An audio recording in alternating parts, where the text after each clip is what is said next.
Starts sounding like a Call of Duty match as anyone who slows down gets blasted, and Barkovich is still yapping the entire time. All Ray can do is lock in and ignore the rifle pointed straight at his face, but when he's about to give up, Pete grabs his arm and helps him push through. Ray apologizes for losing his cool, but Pete's already squashed the beef. And Art and Hank survived the climb too, so it looks like the Musketeers are still going strong. Only 18 of them. Bro, in Art, it's this guy. Is his name Art? I don't know which one's Art. Still going strong. They usually refer to each other by, like, the people refer to them by their numbers. This guy chews a singular piece of gum the entire time. The entire time. He's like, me and the gum. Me and the gum got to make it together. Dude, that shit gets stale an hour in. You're 35 hours in chewing on the same piece of gum. Hank survived the climb too, so it looks like the Musketeers. Flavor's gone, dude. It would turn into a rock. Tears are still going strong. Only 18 of them survive until the morning, and now they're 59 miles in, with every step getting harder and harder. Alright, now the fellas just survived their first night, and if I was able to make it through that, then I'd be starting to feel a lot more confident about my chances of winning this entire thing. But since we're down to only 18 survivors, I officially have a 5% chance of winning. And that's still not great, but it's better than nothing. Not great, that's ass! That's ass. More than half of the people are dead, bro. You still got a fucking 1 in 20. Right? And honestly, I gotta try to look on the bright side because after walking 60 fucking miles nonstop, I'm gonna be the most exhausted that I've ever been in my entire life. Like, I don't know if you fully realize this, but that's 2 marathons without stopping. So unless I gave myself an adamantium skeleton like Wolverine, my legs, knees, hips, ankles, hell, everything are gonna feel like they're on fire. And my feet are gonna be so covered in bloody blisters. So yeah, you're gonna be bleeding like crazy. They're not mentioning that. Like, you're regardless of what shoes you're wearing, your feet are going to be so fucked. When this is all over, I'm gonna need one hell of a spa day. So it's understandable why Ray crashed out on his boys, but honestly right now, that's the worst possible thing you could do. Now I know we're all in a competition here, but as soon as I saw that hill coming up, I would be making sure that I was best friends with everybody, because I'm gonna need somebody to help me if I start looking like I'm gonna go down. But here's the thing, the hill might be scary, but just like everything else, the right strategy makes this whole thing easy. And that's why you're gonna catch me at the back of the pack, because just like before, I'm letting the other— That's why you're gonna catch me at the back of the pack. Just like the aerodynamics video that I showed you of the cow walking through the wind, I'm going to be getting a lot easier of a walk than the other people. They're going to be pushing through the wind that I'll be briskly gliding through. Other guys take the wind to make my life slightly— Yo, it's not the wind. It's not the wind. Oh my God. The wind, bro, it's the fact that you're walking up a 45-degree incline fighting against gravity. It's not the air resistance that's fucking killing people. It's that you're walking for 24 hours straight. It's the middle of the night, it's fucking raining, and it's hilly. Easier, and then all I gotta do is get into a rhythm and power through. But what's scarier to me is the stuff that I can't control, like needing to sleep and go to the bathroom. Obviously, I would just try and stay awake and hold it in for as long as humanly possible, and that's probably gonna work for a day or two, but we need a backup plan just in case nature calls. You know, taking a shit is gonna be easy because, like, just let it rip as you keep on walking. I mean, it's completely disgusting, right? And embarrassing as hell, but it's better than getting capped while you're squeezing one out. So personally, I'm gonna be spreading it down the road like an old dog and just keep it pushing. But sleep though, that's gotta be the real challenge because eventually I'm gonna get tired. But this one's easy too if you've got the right strategies. Yo, he's so in on aerodynamics. I'm just waiting for him to be like, and now that I think about it, I'd actually walk into the battle with a latex suit on to reduce my drag within the wind and make the walk even easier for me. I'm gonna nair every hair on my body. Every hair on my body, and I'm going to wear a slick morph suit. So for me, I would just team up with a group of guys and work together so we could sleep one at a time. I'm not saying that we'll get the full— Well, you don't really sleep. It's like this weird— you would be able to rest, but that's what it is. Like they kind of start sleepwalking. They have to carry each other, kind of. 8 hours, probably like 30 seconds at best, but every little bit helps. And when this is all— You would micro sleep. Over, I'm gonna be laid up in the bed for a week. What animals do that? There's animals that micro sleep. Pete asks Ray if he thinks that he's gonna make it, but honestly, he's been having some doubts, and Pete admits that he gave up on winning a long time ago. He says— "Ooh, yeah, he said at some point he's just gonna sit down." that he wanted to believe that they wouldn't actually kill everyone because I guess he forgot that this is literally a death game. But now that reality came knocking, he doesn't think that he has what it takes to outlast the others. At mile 67, they come up on 2 kids on bikes who are about to witness something traumatizing. Everyone is feeling a little tense, and Hank's barely holding on, but that's when Harkness gets his first— Yo, that motherfucker should have gave up miles ago. He breaks his foot walking up the hill like 8 hours prior. Breaks his foot. Fucking snaps. He's walking on a stub and his fucking foot is just hanging the other way, right? Like if this is his foot and he's walking like this, it's like his foot's to the side. He's walking on like the stub of his foot. And at some point he's like, I can't keep going. I'm like, yo, the second you broke your foot, you should have just sat down. Like you're not winning.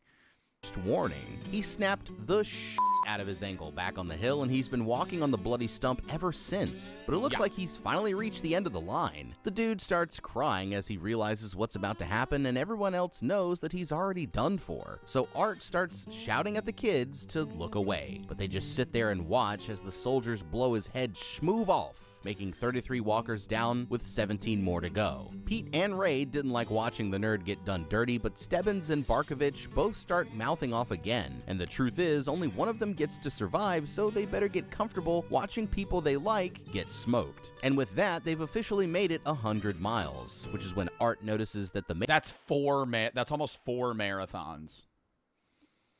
Back to back. Major still seems like he's not even tired, but Stebbins says the guy gets to sleep and take showers, so he's living the life of luxury while they're out there fighting to survive. Ray notices that Stebbins has a little cough, but he plays it off like it's just his allergies. But then all of a sudden, this one dude tries to dip out and make a run for it, but the soldiers light him up before he even makes it past the sidewalk, making 34 walkers down with 16 more to go. Oh my god. Alright, now I'm sorry, but this dude should have just dropped out at the beginning and saved everyone the trouble. Like, that was honestly the worst escape attempt that I've ever seen. And I get him trying to escape in the city, but it's like, yo, like, actually, best case, he should have just dipped at night into the woods when, like, there's low visibility and he would be able to, like, duck behind trees. Could have at least given us a fucking heads up first, like, damn, maybe I wanted to escape. But now, they're all gonna be ready for it. But anyways, I don't know what the guy was thinking, but he obviously hasn't been playing enough COD, because otherwise, he'd know that glass doesn't stop bullets. Well, unless it's bulletproof glass, but, you know what I'm trying to say. Like, genuinely, though, what was Bro's plan here? To run in a straight— I think he should have darted behind the car.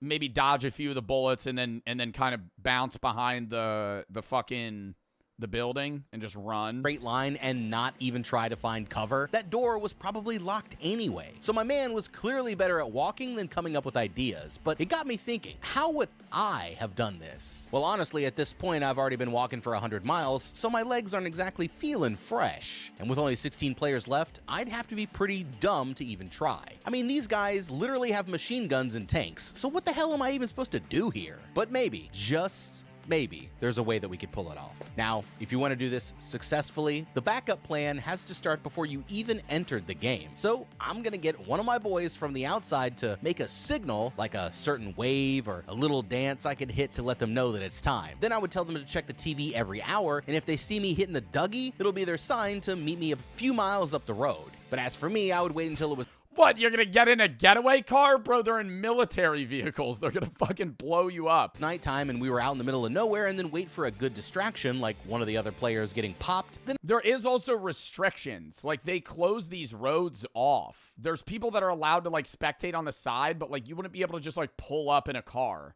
I would just dip out as fast as I could into the woods and use the nature around me for cover, ducking behind trees and rocks and shit until I was able to lose the soldiers, make it to the getaway car, and get the hell up out of there. But to be honest, I'm probably not even making it more than 10 feet, even with the best plan that I could think of. So right now, it's probably better to just stick around and try to actually win this thing.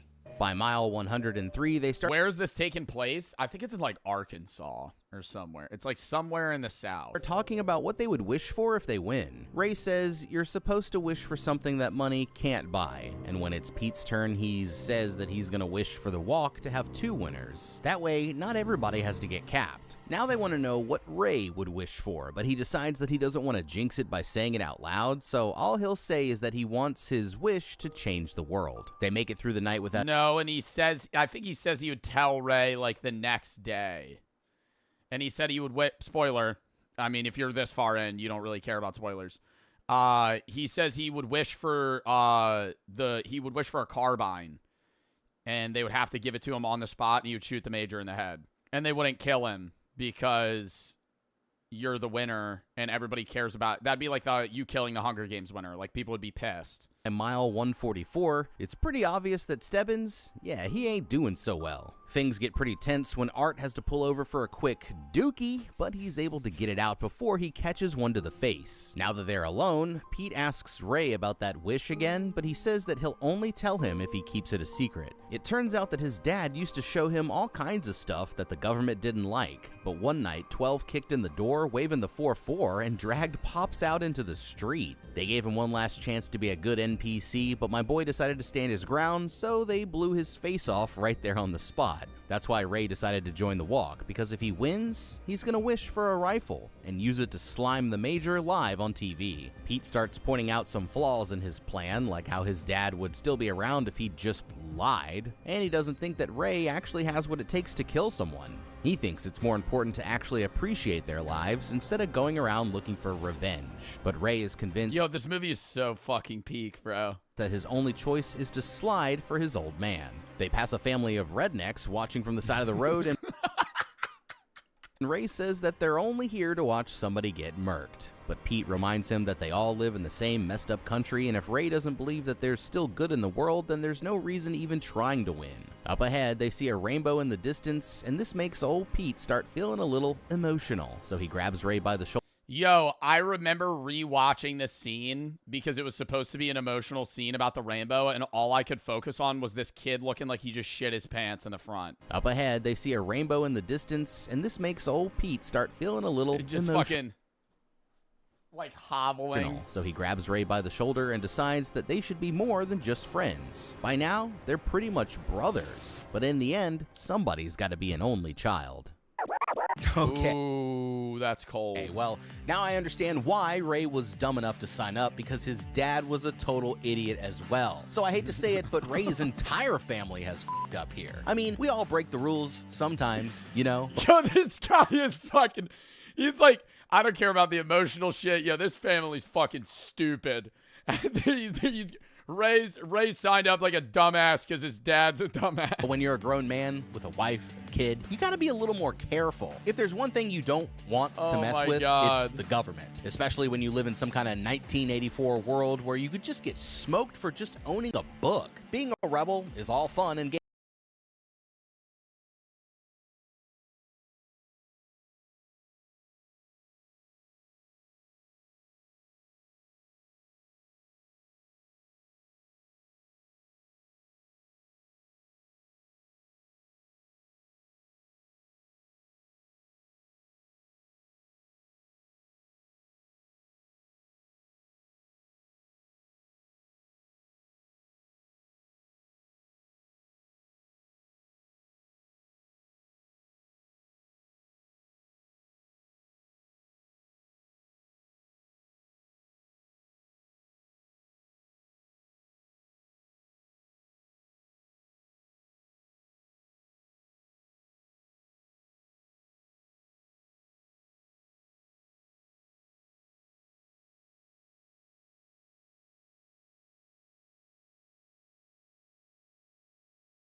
to turn a profit. Well, I mean, they're all there to turn a profit, but yeah, you're more open to people that are localized versus like, imagine like Amazon had a funeral home. You'd be like, okay, well, I don't really want to do that.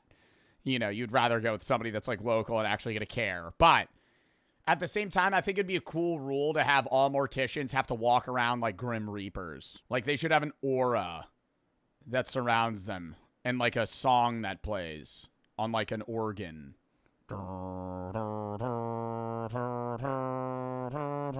When they walk through, be like, yep, that's the guy that bleeds out the dead bodies. From Harvey 180. So I'm completing my organ donation form. You can literally donate everything, including skin, bones, and tendons. So how do funerals work? Because there will be nothing to put in the box. Most organ Put googly eyes on my lids. companies, those procurers, they don't take everything. They'll take the femur, they'll take some They're not taking my lungs. of the muscle. They might even skin the whole thing so it looks like one big nasty roast beef. But then they also will What? everything. They'll take the femur, they'll take some of the muscle. They might even skin the whole thing so it looks like one big nasty roast beef. But then they also will provide us with a large wooden dowel that's the exact shape of the femur. So we can kind of rebuild the shape of the leg. From Amy Bell. How do you talk They'll skin my entire body? to hear from parents who have tackled this tough topic? Probably my best piece of advice for parents. His stomach, bro. Oh my God. On God, I'm hearing his stomach. Love to hear from parents who have tackled this tough topic. Probably my best piece of advice for parents when they talk to kids about death is don't say, it's like grandpa fell asleep. I think little kids can conflate the two. I would say be honest with children about death. Tell them the reality that someone is no Yeah, dude, when the family dog dies, he just ran away. He's going somewhere else to play with other dogs. Your grandpa shot him in the head. longer living. Kids typically, I think, have a better handle on death. And really, especially elementary school age children, I think they have a want to be involved when they come to a funeral. There's so many times where I see families come and they Bro, they ain't get that shit, though. They don't understand that shit.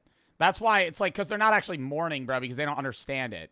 If you're like 6 and somebody dies, did you ever go to a funeral when you were like 7 years old? Bro, none of that shit makes sense. None of that shit makes sense. I remember I went to a funeral when I was probably 7 years old. I was going to say 6 or 7, but probably 6 or 7. And it was like my great aunt. And I was just like, I want to go home. I remember that. Obviously, I wasn't that close to them, but I remember not understanding the gravity of it and being like, this is boring. kind of shuffle the kids off somewhere else and say that death is for adults. But really, death affects every single one of us. Here's a question from Curl Girl. No, true. I just think it's like, I think kids don't understand it as much. Like, I mean, at what age are you able to understand death in a real way? Like a 6-year-old's not understanding death like that. Like, maybe they understand the concept of somebody being dead and not coming back. But I think, like, yeah, maybe when I was like, there was a funeral I had to go to when I was like 10 or 11. Like, I think like when I was like 11, I would probably get the idea fully of like, oh, this is very sad. Like, the mourning process. 62. What is a green burial? So there are a lot of things on the green spectrum that we can do with funerals. It could be something like we bury the body without a casket and without a vault, straight in the ground. It could cover something like having what we call recimation or decomposition instead of cremation. It could be something like using... We figured it out, Chad. It's the chair. It's not him. When he leans back, it grumbles. He's on a bad Staples chair. A wooden casket instead of metal, or even using what they call eco-embalming fluids. So embalming fluids made out of methyl alcohols instead of carcinogens like formaldehyde. All right, here's a really good question from Caterade. It is too cold to go for a walk, so I went to the mausoleum, as one does. Why anyone would want to spend eternity in a safe deposit box is beyond me. One distinction to make, mausoleum generally refers to a large... Why is your ass giving a fuck? Why would anybody want to spend eternity here? They're not there. It's where they want their dead body to be. Large building that houses full caskets above the ground. Another thing that looks similar to a mausoleum is what we might call a columbarium. These are typically standalone structures above the ground that have shelves, or what we call niches, to place urns. So mausoleums are for caskets, and columbaria are for urns. Oftentimes when I talk to families that have entombments rather than burials in the ground, usually their primary concern is water. If you're along a body of water, like a lake or a river, maybe spending eternity in a wet cooler is worse than spending it in a safety deposit box. Next, we have a question. Bro, I never understand when they put like it's like a tomb cover on your tomb, right? To prevent like worms and leakage and shit. And I'm like, why does that matter? Right? Like, you're gonna be buried here forever, right? You're gonna rot, the worms are gonna eat you, and you're gonna be a skeleton. Your tomb's gonna break and crack. You've said this before, I know. But it's like, why does it matter if the worms eat you in a year or 10 years? You're dead. Question from Brain Rot Batty. Had to break up a fight at the funeral home today. Why y'all swinging on each other? I have had to break up a couple fights at funerals or go into dad mode and scold some people. It's a highly emotional situation. Sometimes there are a lot of unresolved issues between the deceased and their family, or maybe other members of the family. Talk about inheritance. Yeah, fake ass motherfuckers coming into the funeral just to fucking be there to show face because they just want money from the will, and rather than actually giving a shit about the person that died. I could see that. I could see full-on fist fights starting at a funeral so easily, just because it's like, dude, you know, people are gonna come out of the fucking works that you haven't heard of in years, man. Those things can be a mess. Our next question is from Bob White. Are funeral expenses tax deductible? The short answer to that is no. Here's a question from S.J. Dorowski. Why are Irish wakes always so loud and poppin'? It's actually one of those things that led me into funeral service in a way. I'm from an Irish family and we're very proud of it. Yeah, I mean, it really depends on the type of funeral, right? Like, some people perceive, it's like some cultures, some people perceive death as something to be like sad and mourning of, and some perceive it as like a celebration of life. But when my grandma Sweeney died, my cousins smuggled in a whole bunch of coolers of booze into the funeral home, and all the older ones proceeded to get absolutely wild. But seeing people have fun at a funeral and kind of embrace life at a funeral was one of those things where I saw it as a young man and realized that a funeral doesn't have to be entirely dour. I think that you want a mixture, right? I think the proceedings at a funeral itself, where people are sharing their, you know, thoughts on the person's life, is inherently a sad time. But I think having a mix of mourning, understanding the death, and not moving on, but like having that time to be like, this is like a sentimental, special thing where we're all, you know, talking about this person that's died. And then the aftermath not being just gloom and doom and being like, all right, let's have a good time, have some games, fucking have some drinks, share some stories about the person, and, you know, enjoy it. Right? And you're going to go between like laughing, crying. It's a mixture, right? Mourning's weird, right? Like, that's just how it is. Our friend GB. So really, there are professional mourners, people getting hired to cry at funerals? That does exist in some cultures, and it does exist right here in the United States. Oh, that's very weird. What?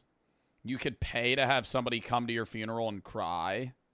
Like fake cry? Cultures put a premium on outward expressions showing how much we loved the dead. In Ireland, for instance, they have what are called keeners. So it's a particular type of musical lilting wail. I don't know if I'd want to hire professional mourners for my own funeral. I would kind of like the idea that people can show their emotions. I think that is a very good thing, and maybe it's the case that having those professional mourners kind of move those sorts of emotions forward. Here's a question from M. Yeah, but I'm gonna be like, I don't even know that guy. That's John. We just paid him $1,000 to fucking show up and cry.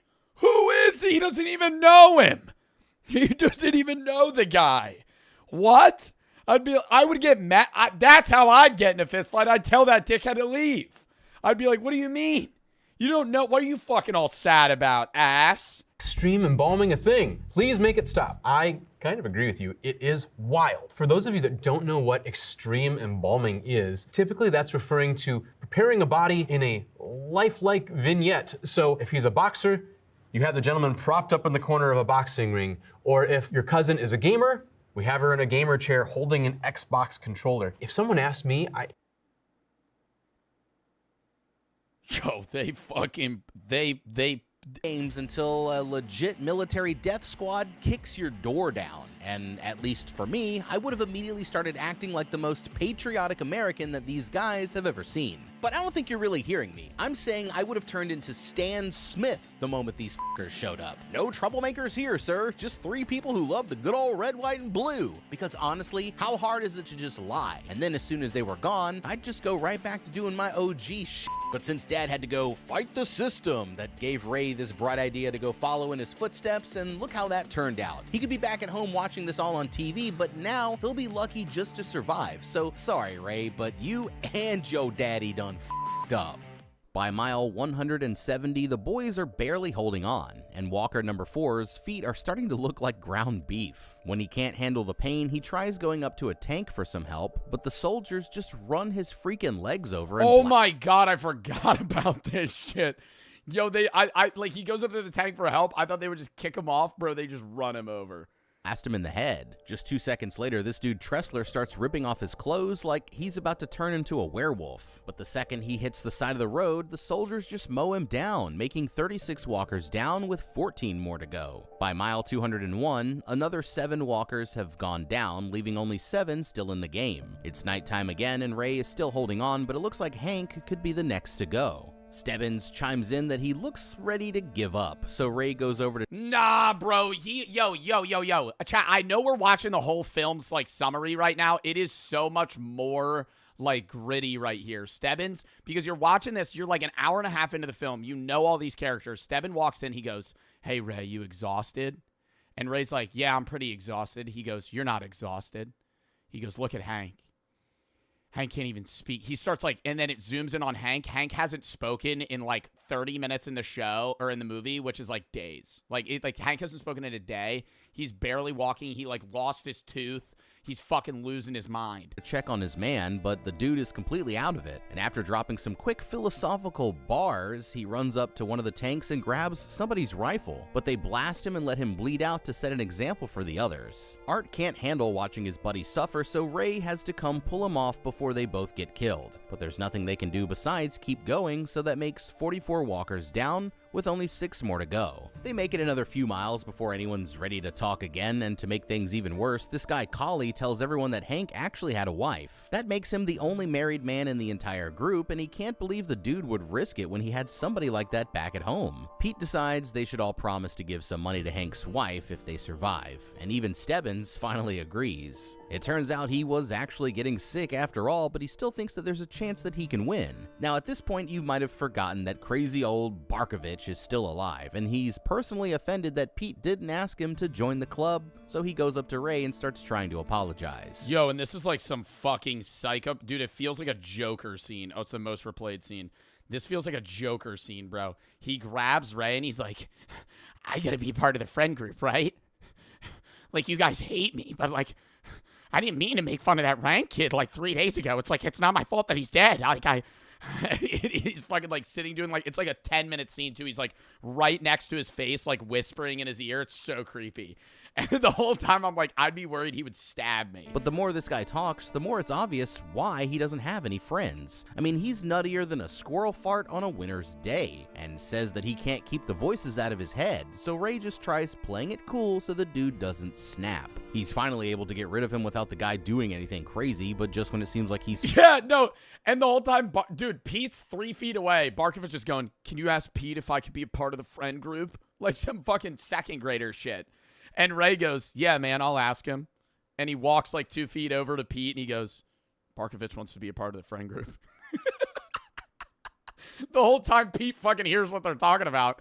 It's like so weird. Finally starting to get it together, he walks straight to the front of the group and decides to quit the competition early, making 40... Yo, quit the competition early, bro. He fucking cuts his neck open in front of all of them. And he says some weird ass shit. He's like, "I'll be with you guys forever." 5 walkers down, Just traumatizes all of them. with only 5 more to go. All right, now I might be wrong for saying this, but at least they don't have to deal with that guy anymore. We're officially down to the last 5 walkers, which means that we now all have a 20% chance of winning. But as you can see, more and more of these dudes is starting to crack.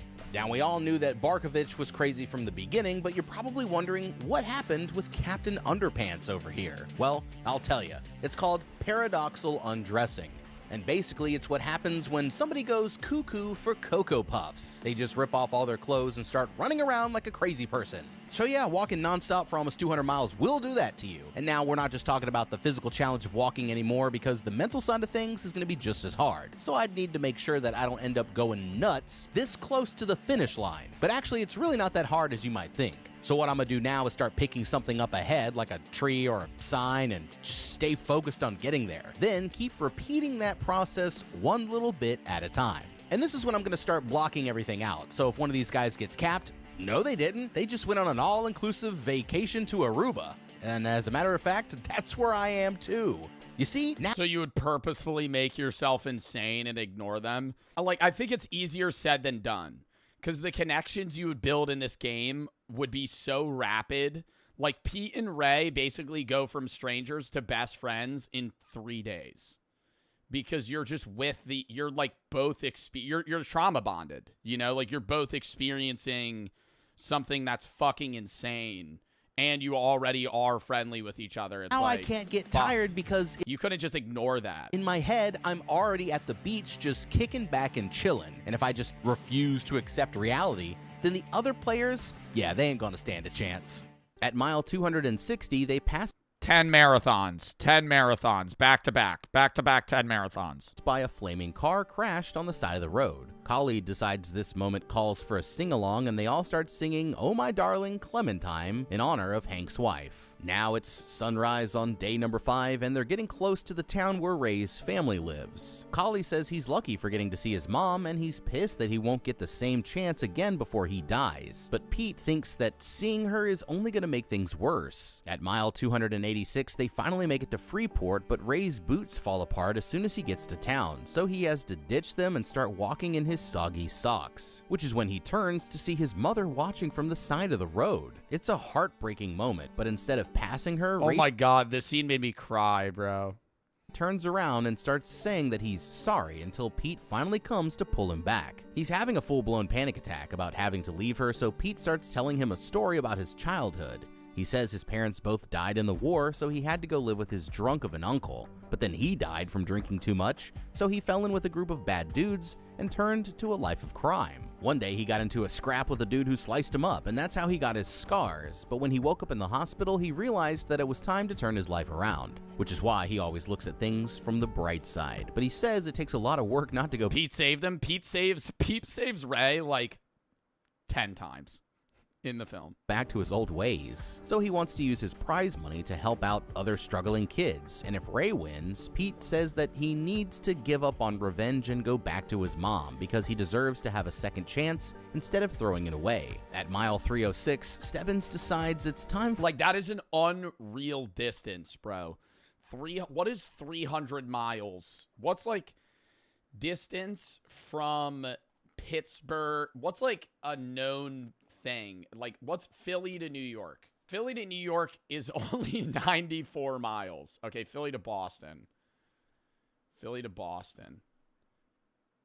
Boston distance. 306 miles. That is the exact distance that they're— So if you could walk from Pennsylvania through New Jersey, through New York, through all of Connecticut, and through half of Massachusetts, and that's the distance they've walked. A 5-hour nonstop drive. for a new deal. He says they need to stop helping each other and let nature take its course. And even though Pete doesn't like it, Ray agrees that he's probably right. The only one who hasn't said anything is Collie, and out of nowhere he rushes for a rifle and takes down one of the soldiers. They instantly shoot him in the gut, but he decides to quit the game before they can finish the job, and that makes 46 walkers down, with only 4 more to go. Alright, now we're down to the final 4, and I don't know who Stebbins thinks he is making demands over here, but he's clearly on death's door, and the boys have him outnumbered 3-1. So honestly, why the hell would they listen to this guy? Of course, he wants them to stop working together because he knows it's the only chance he has of surviving until the end. But honestly, he's in no position to be calling the shots. So if it were me, I would try making him a deal. Think about it this way, right? Stebbins is getting sick. I don't know, man. I feel like you could just rip a warning. Like, I think if I fucking dead-legged Stebbins here, he is fucked.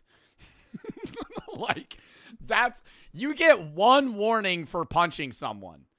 If I walked up to Stebbins and I just fucking roundhouse him right in the kneecap, I think he is fucking instantly folding and he's not getting up.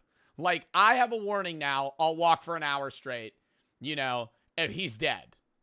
So he doesn't have that much longer, but he's also got a fresh pair of sneaks that he'll probably never use. And Ray isn't going to make it much farther on his bare feet, so if I were Ray, I would agree that it's every man for himself, but only if Stebbins lets me have the shoes. Then it's actually a fair competition. And if he disagrees, he would never agree with that. Then it would just be like, all right, let's keep walking. I'll just keep working with the boys and take the shoes once he drops out. At this point, they've been going for 324 miles, and now Art's nose is starting to bleed like a garden hose. Stebbins says that it's probably internal bleeding, and the other guys try to keep him up, but Art eventually cannot go on any longer and tells Pete that he should be proud for coming all this way. The boys say their goodbyes, and Art makes them promise to give his necklace to his grandmother, but now it's time for the three musketeers to become the two, and the boys keep walking on as the soldiers take him out, making 47 down with only 3 more to go. At mile 326, y'all gotta watch this movie. I don't care if you know the fucking ending, bro. It's so sad actually watching like versus like hearing what happens versus actually seeing it.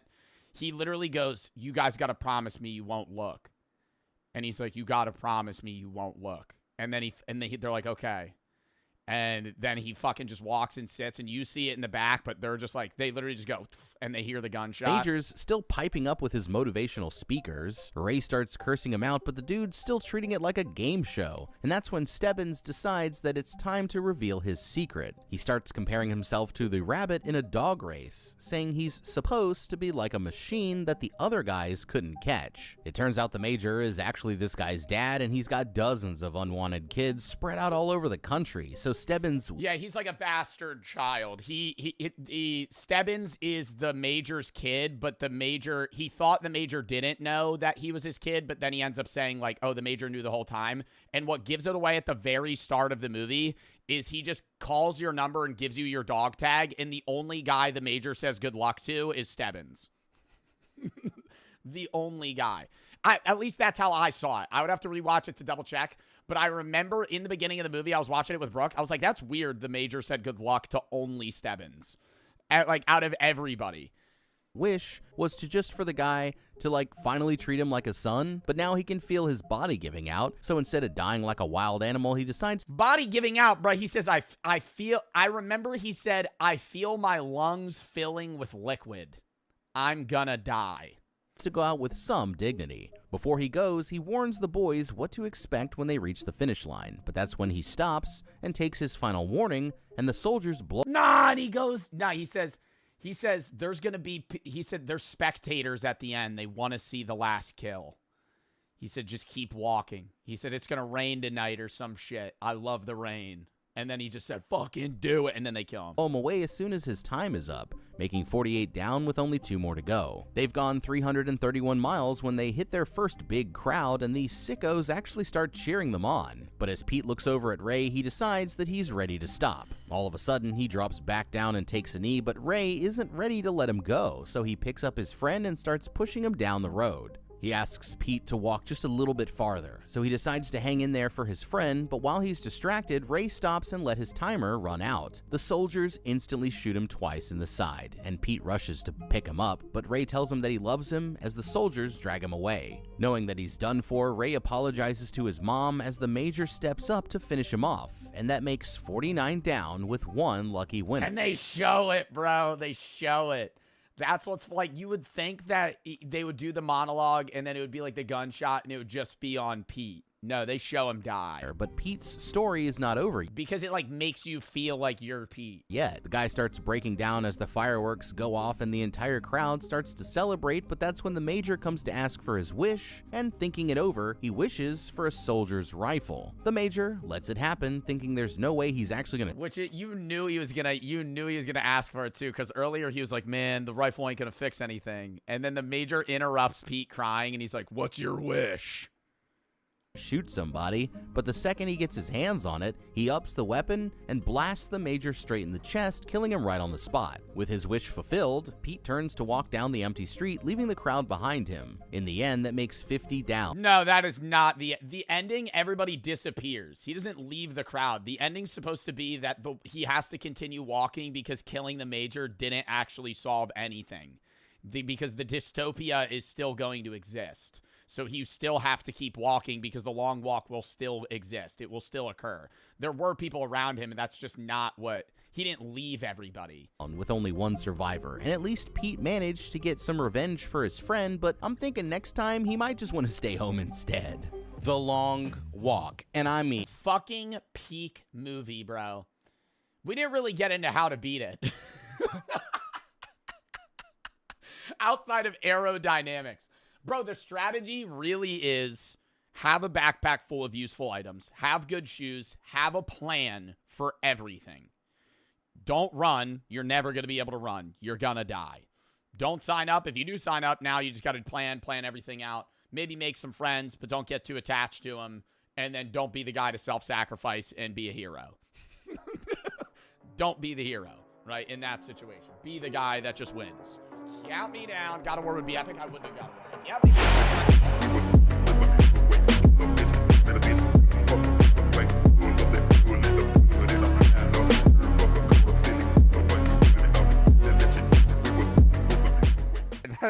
What? What was that?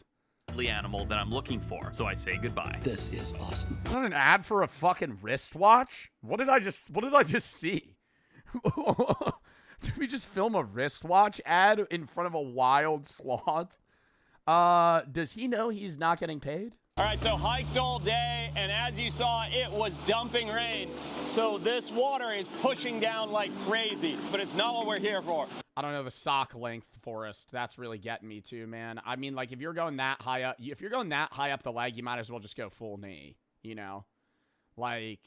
We are here for America's deadliest predator, so this is awesome. Sun is starting to set. We're going to start our night hike soon and see if we can find some stuff tonight. And right as the sun starts setting, I quickly see something that could potentially be our target animal. Look. Look at this. Right here on the trail, right at sunset, is a boa constrictor. Ho, ho, ho, how cool is That's a boa constrictor? I thought boa constrictors are huge. Is that a baby? this? So this is not the biggest one.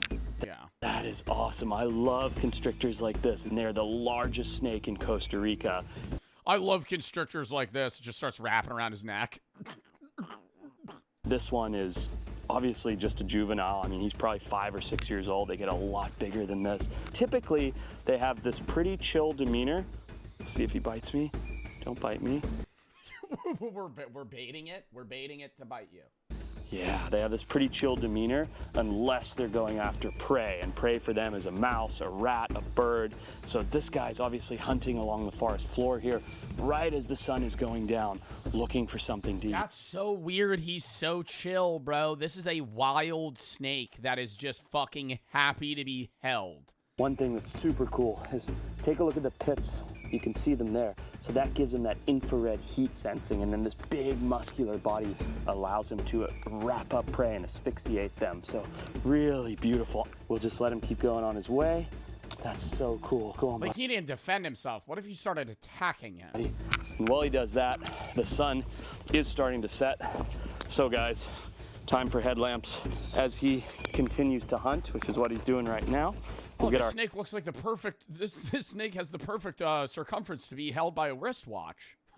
I wonder where I could find... Headlamps on and walk down this trail here because it is starting to get pretty dark, and the scary reptiles are starting to come out in force, which is just what we want. So throw this on the head, get all set, and just don't step on them as we keep going, guys. This is awesome. We're in for a good start. That's a good sign for the beginning of the night, that's for sure. What is that, just like a fucking snapping turtle? Oh, he found the snake. Then we're getting a snapping turtle. He somehow holds a wild crocodile. Sign for the beginning. A wild crocodile. Of the night, that's for sure. As the sun sets, the jungle enters a new phase as nocturnal Where the fuck did he find that? predators begin to stir. The species I'm tracking is most active at night, using darkness as cover to hunt with precision. If I'm going to find it, this is the time. I only have 7 hours left, so I'm heading deeper into the jungle to look for a... I feel like Forrest is like the prime example of a guy that really cares about animals and wants to show you it, but has to like pan into this like brain rot, like thumbnail content. Like, it doesn't annoy me, but like there's no shot he has a flight in 7 hours. Like, there's no part of me that's thinking that he's just been staying awake for 24 hours straight in the jungle, just wandering, being like, we need to catch our fucking United Airlines flight back. Like, he has a hotel to stay at. America's deadliest predator. Look here, look. Right here, look. There's a little spectacled caiman. I might be able to jump him. Oh my God, this is the stupidest shit ever. As the cameraman, you're watching this, you're going, oh my God, wait, Forrest, you're gonna jump on that fucking thing? Tommy, bring me the nooser. Oh, okay. They have a rope. They have a rope to grab him. This is one of Central America's biggest predators right here. Let's see if we can get our hands on him, shall we?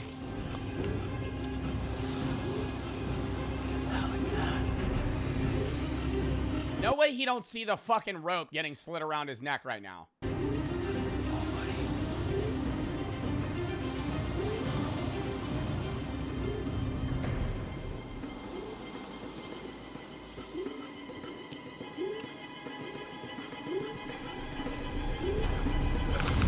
There we go. Hey, bud. Gotcha. Look at you. What a beautiful little caiman you are, huh? Look. You are a fucking psychopath. Is that a prop? No, that is a real ass fucking wild caiman that he just caught. And now he's gonna hold and talk about it. Look at this. So this guy is a beautiful... Dude, what if he bites you, man? Oh my God. spectacled caiman. Oh, oh, oh my God. Oh my God. Oh my God. Oh my God. Like, what if it just fucking bit his ass right there? Is a beautiful little spectacled caiman. Whoa. Oh boy. Oh my God. Like, that could have been so bad. Got me there. Didn't let him wear out at all. All right, I see him. I'm gonna go get him. Oh, you're fucking joking, dude. I feel like that's got to be a sign to stop. It's gonna be real. Whoa! Look right next to him. There's a giant Central American snapping turtle. This place is alive with stuff. Holy crap! I don't even know what to go for first. Let's see if I can get my hands on this caiman without losing a hand. There he goes. Oh, there goes the caiman. But I got this guy. So that was insane. Went for a caiman, which we may still be able to recover. Had him in my hand, but then didn't let him wear out like you're supposed to do. He escaped, and then he led me directly to this guy. Look at this, a giant Central American snapping turtle right here. Dude, those things bite through bone, man. Like, that would like break your entire arm. Look at this guy right here. How cool is this? That is pretty cool, though. Look at that beak on him. How awesome is this? So look at this guy right here.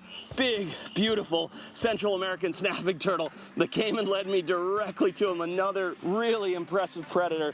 These guys are absolutely awesome, very closely related to the ones that we have in North America, of course. And the jungle just comes alive at night. And look how beautiful this big guy is. I've also just noticed that there's a snake overhead. Oh my God, wait, that's the hissing noise? So I'm gonna let this guy go right there and see. Oh man, he's getting up there.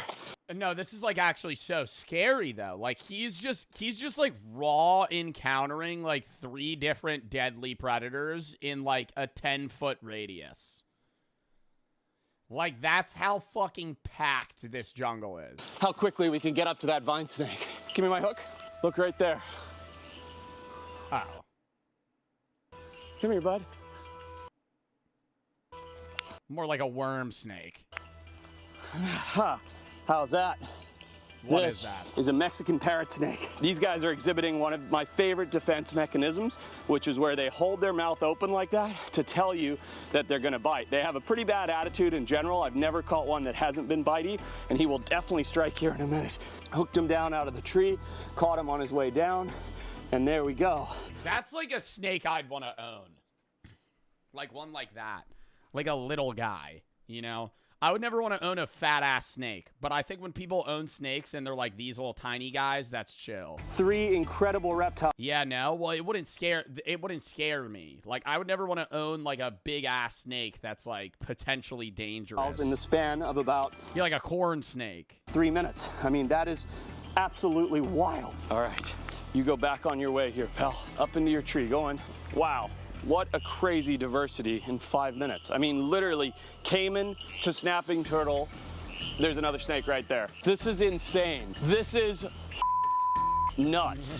Literally, caiman to snapping turtle to green parrot snake to, I think, cat-eyed snake, and I'm in toadies, I think.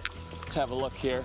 Look at this guy right here. Bro, but that makes me nervous that there's like something around here that he's not seeing that could hurt him. Here. Hey, buddy. You want to grab? Like, that would freak me out so bad. So I can jump down. There we go. Hey, buddy. Look at you.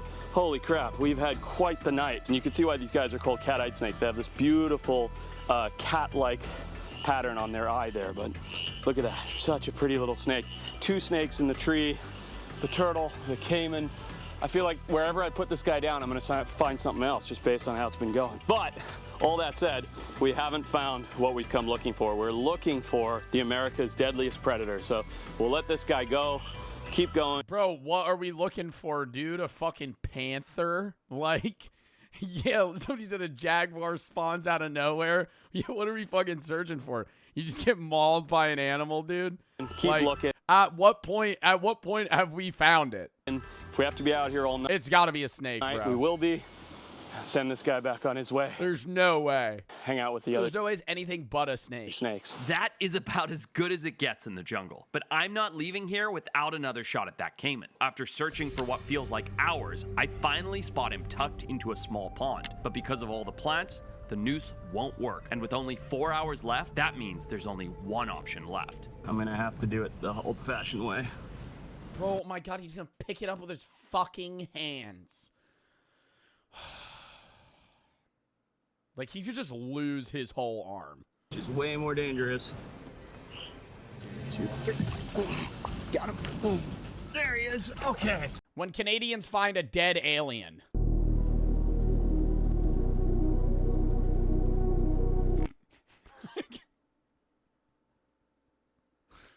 I mean, is this going to be like a fucking... There's no... Okay, they're not... You're not going to actually be able to convince me that that is a real alien. Dead or alive, that just looks like a bulbous figurine.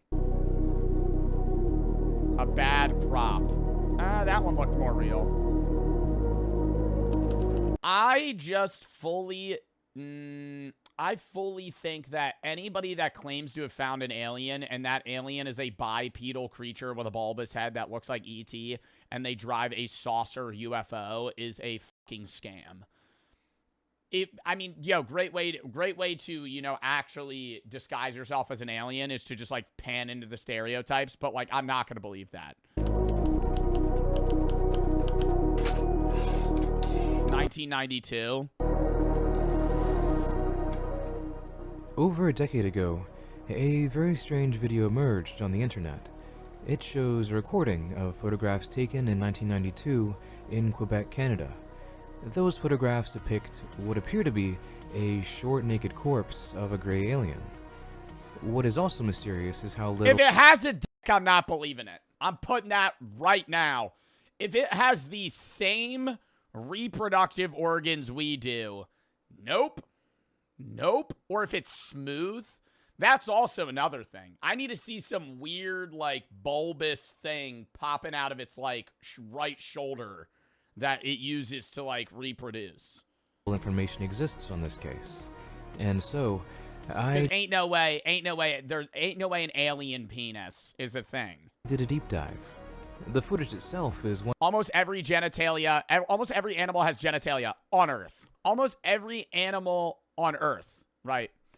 And to say that I've said this a million times. So, you know, if you watch a lot of my content, it sounds like I'm beating a dead horse here. If you are an alien from another planet light years away, tens, hundreds, thousands of light years away, and you make your way to Earth and die, I'm already questioning your intelligence. Like, how the fuck did you even get... You died?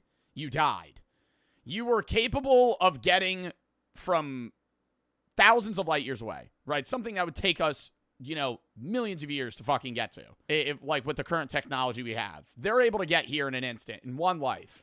And then they die in the snow in Canada.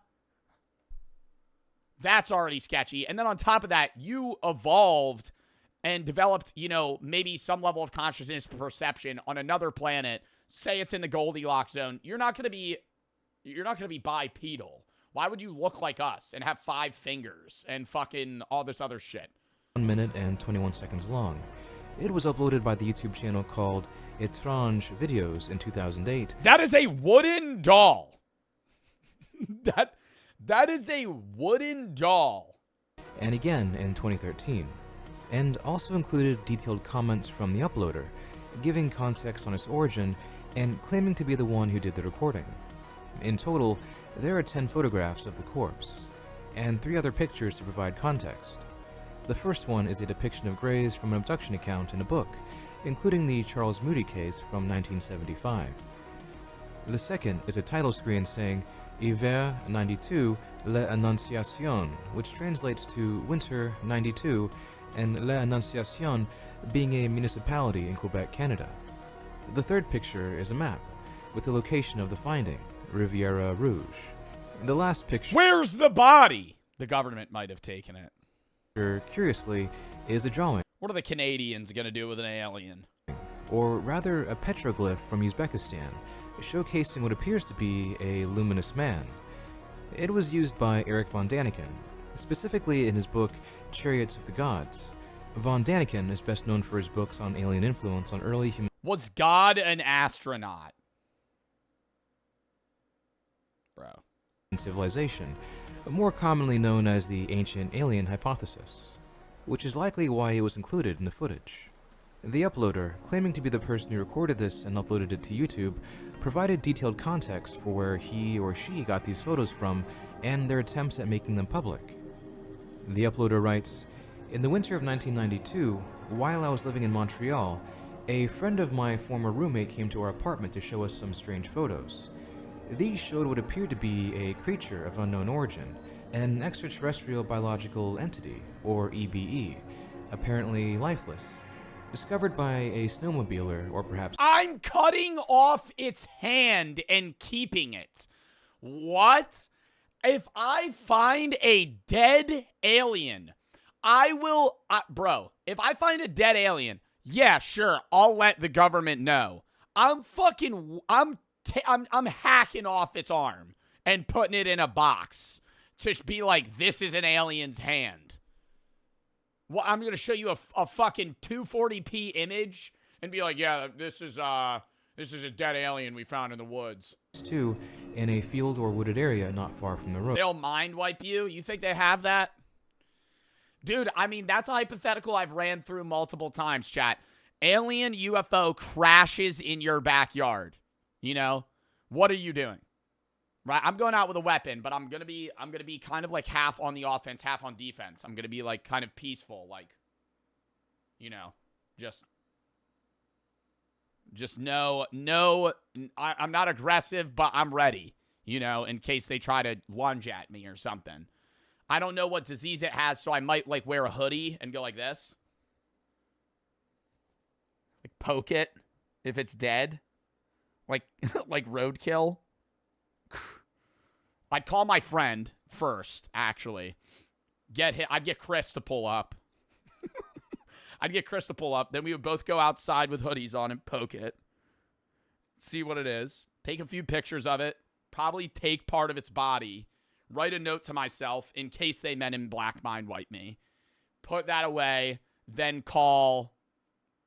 Who do you call? Who do you call? You'd probably call like the police and say that you found it. They wouldn't believe you. Saul, the Ghostbusters. Yeah, I call the Ghostbusters. Hey, I know this isn't really ghost related, but this is something that you guys are going to want to see. I call one of the original actors in the Ghostbusters movie. This friend stated the photos were from his cousin and were taken in Riviera Rouge in La Annonciation. Bro, but I just feel like the reason I wouldn't want to call the police is because if you found an alien and you call the cops, they're not roping you in on that shit. You know they're not. They're gonna barricade you in your house. They're gonna fucking rope that shit off, and they're gonna say, fuck off.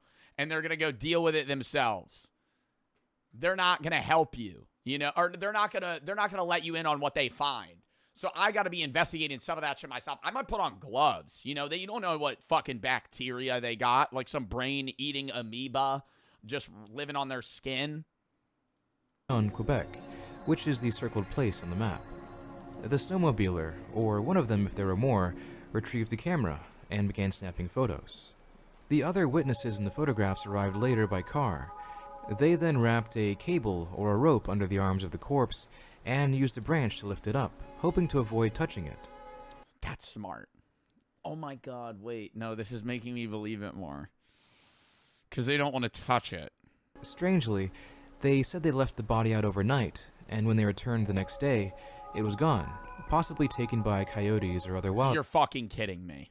You're fucking kidding me. They leave the body? I would camp that shit out with my life. See, now you lost me again. You got me, and then you lost me. This anonymous uploader then writes, "We then asked him what he planned to do with the photos. He told us..." I'm not mad if I go out that way either, you know? Like, if I see an alien, know there's alien life, intelligent alien life, and it gives me some disease and I die from it, I mean, I'm not happy, but like, you know, it's like at least you saw an alien. He would try to contact someone in the field of ufology to try to solve the mystery. Before he left, I quickly grabbed my video camera and recorded the photos one by one. Later, this friend informed the uploader that he contacted Claude McDuff, an author in the field of ufology, and one who had written a book called... I'd call Neil deGrasse Tyson. I'd email that motherfucker. I would just go live. I'd be streaming that shit on Twitch. Okay, I'm saying, if I wasn't on... I'd stream that shit on Twitch. Are you kidding me?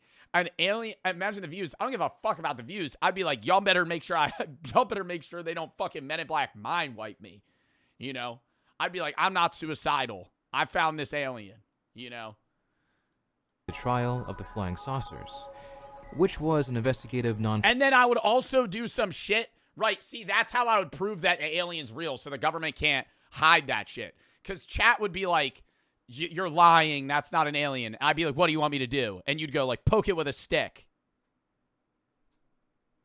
And then it jiggles. And I go, see?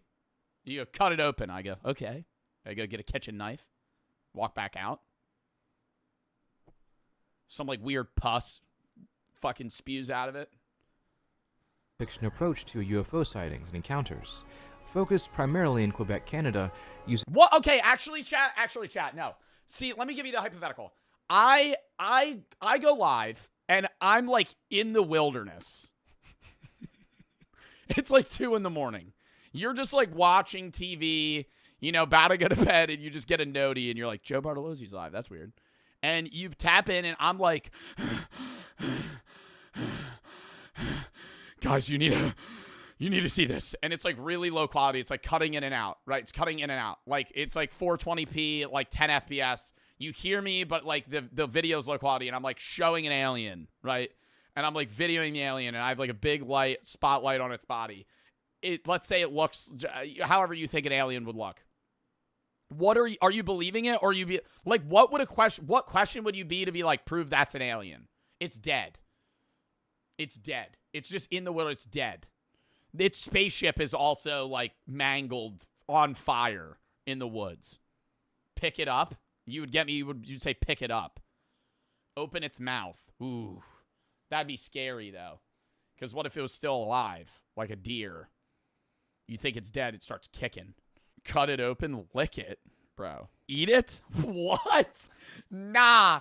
I feel like actually, dude, there would be some cornball that would send me 300 bits and be like, how much for you to eat its finger? And compiled eyewitness testimonies and accounts from the early 1970s. How much for you to take a bite of it? However, McDuff informed this friend to not go public or attempt to make any money with the evidence. How much? There's no amount of money. There's no amount of money for me to be like, okay, yeah, sure, I'd bite the... Dude, what? You're getting a disease. Because, as he saw it, it would almost guarantee being discredited and humiliated, possibly in a public way. In any case, we were very surprised by the former ufologist's conclusion. Not wanting to be taken for kooks or crackpots, we simply decided to keep it to ourselves, as a sort of secret. We showed the video privately to close friends with open minds, but not to the public. Like many witnesses of unexplained phenomena, I also feared that if I showed the video to the public, people would end up mocking us. And so the tape was kept as a secret. If my friend that I've known for years randomly goes, I saw an alien a few years ago, here's some photos, I would be annoyed that they didn't take the alien's body. Like, I would be mad at them. I'd be like, why would you not put it in a box and cover it in salt and try and preserve it in some way? Like, you left it outside. In this friend group, and shown only occasionally to people who they trusted. However, That's actually TOS. You know, if I got banned on Twitch for showing a dead alien, I think I'd be okay with that. I don't think I would be upset. I don't think Dan Clancy would be mad at me as well. If in this actual scenario, I think if I showed a dead alien and then I got banned, I would be like, you know, this is for the greater good. Fast forward 17 years later to 2008. In October 2008, around 17 years after the photos came into my life, I finally decided to try my luck at solving the mystery. Lacking the equipment to convert the VHS of the EB... Yo, how do you live a regular life? Like that, bro, that's like the worst thing that could happen to you. That's like, I always talk about how I would love to see an alien, and I still stand on that, but like logically thinking, you seeing Bigfoot, a Yeti, an alien, any mythical creature or scientific creature, if you saw that, and then no one believed you, you would be the crazy guy that saw an alien. Like, you wouldn't be able to, like, just go to work the next day. Photos into a digital file, I had to film the VHS footage with my digital camera by recording it off the screen of my tube TV. I then uploaded the video online through the video sharing site YouTube. Thanks to this format, anyone can remain anonymous, and by avoiding judgment, share their stories or discoveries in peace. Lame. From there, the video was briefly lame. Bro, I feel like I would just be like, this is an alien I saw. Picked up within ufology circles, but not to the degree that the uploader had. Them being anonymous makes me think it's fake. They write, to help witnesses come forward or encourage investigators to take an interest, I included the email address etrangevideos@yahoo.ca at the bottom of the video description on YouTube. Strangely, at first, only one Quebecois investigator came forward, a certain Mr. Morin from Avni, Quebec. He published the details of the case on his website, where I used the pseudonym Mr. R. In December 2008, a journalist from a local newspaper in Riviera Rouge wrote an article about the video. We stayed in touch by email, in case any witnesses pictured in the photos eventually came forward. In January 2009, I reached out to another investigator. However, he declined to investigate, mainly because the only proof I had was the VHS. That's why you cut off its dick. Cut its dick off. They got whole museums about penises, bro. If you had its dick, they would be like, this isn't a dick of an animal I've seen before. Must be another creature. 2013, I received an email from a Mr. Garcia in Mexico who worked for a TV show called Tercer Milenio, or Third Millennium. He wanted a Skype interview. You know they had a penis museum in Iceland and I didn't go? And I didn't know about that until recently, and I'm really upset about it. I'm really upset about it. Because I would have so gone to that. A museum where I just walk around, there's just a bunch of penises in jars from, like, varying animals. How interesting that would be. I think I need to go back just for that. I go back for 6 hours. Go to the museum, leave. Why would you want to do that? Dude, I love weird museums. I love a museum where it's like, this is a man's colon that was enlarged so much that it ended up killing him. This is a random artifact. I love, like, weird museums. Stuff like that. Like, when we went to Salem and it was the torture museum, bro, that was sick. Being able to see all that. Anonymous. By January of 2016, the 2008 upload had amassed well over 400,000 views. That same month, a YouTuber named NewBeat2012 uploaded a detailed breakdown of the tape called Authentic Alien Grey EBE Footage Analyzed, Quebec, 1992, which was specifically mentioned by the uploader. I looked into NewBeat2012, and thanks to the Wayback Machine, I found that NewBeat did indeed exist, as did his video, which was also available. In the video, he explicitly talks about the anatomy of the being and how much detail it had, a bit more than what would have been expected from an amateur prop maker in 1992, especially for a hoax. In his video, NewBeat looks at 5 distinct areas: the neck, the legs, pectorals, arms, and torso, and shows Why are we using these images on a fucking alien video, bro? that these areas have a great deal more of detail than what Elon Musk? otherwise a simple hoax may require. Now, naturally, this is difficult to fully claim given the low quality of the original video, but you do seem to be able to make out distinct details of the neck, as he shows here, along with the shoulder area. I don't know, bro. I refuse to believe that weak-ass neck would fucking hold his bowling ball of a head up. Along with the shoulder area. And a clear view of the sternomastoid, more commonly recognized as the V-shaped muscles you see connecting from behind the ear down to your collarbone, and what may be a coracobrachialis, pectorals, and abdominals. But what I found most interesting was his analysis of the legs, which genuinely do seem to have a lot of muscle definition. No deck.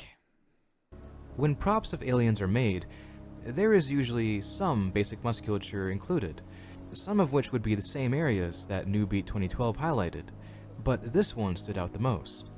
You can see what appears to be fairly recognizable muscles comparable to a human leg, and that begs the question, would a prop for a hoax in the early days of YouTube require this? And why is every alien, bro, do you really think aliens would be that scrawny? Like, the more intelligent they get, the weaker they get? Because every, like, fake alien image I've ever seen looks like some 3-foot alien I could throw against the wall and it would shatter.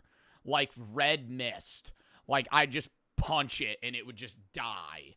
Like, just fucking, they have the structural integrity of an infant.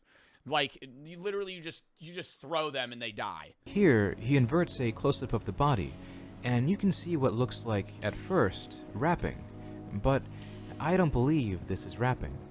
I believe it's peeling, blistering outer skin. Schizo checkpoint ahead.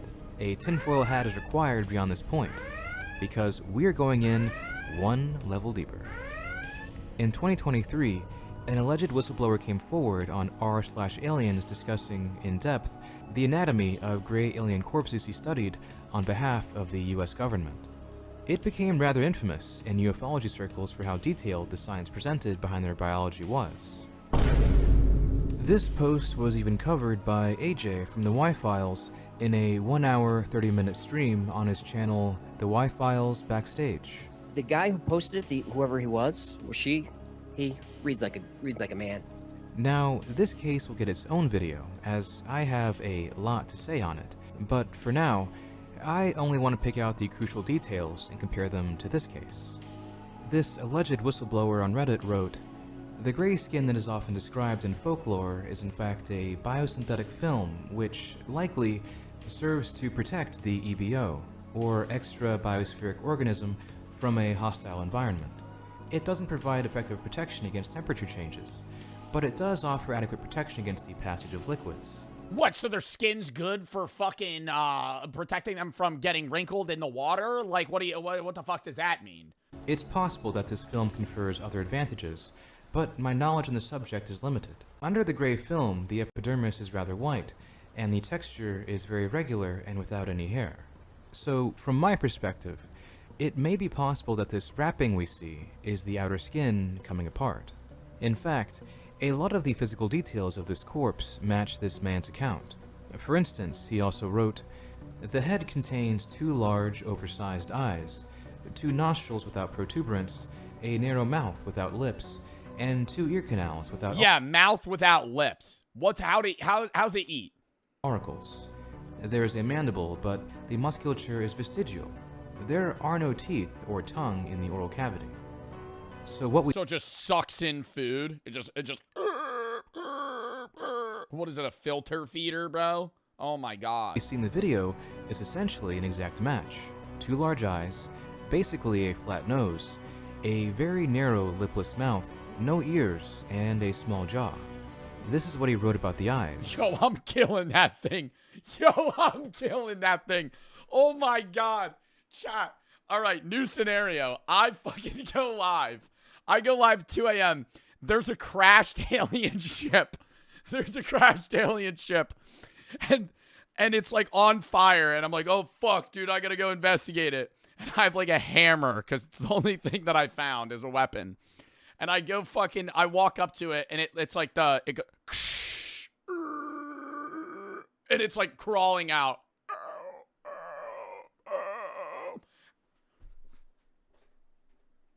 And you just watch me mallet its head in. I just fucking kill it. Just right there, you're like, yo, we could have spoken to it. And I'm just like, it had to go. It was a threat. I just kill it.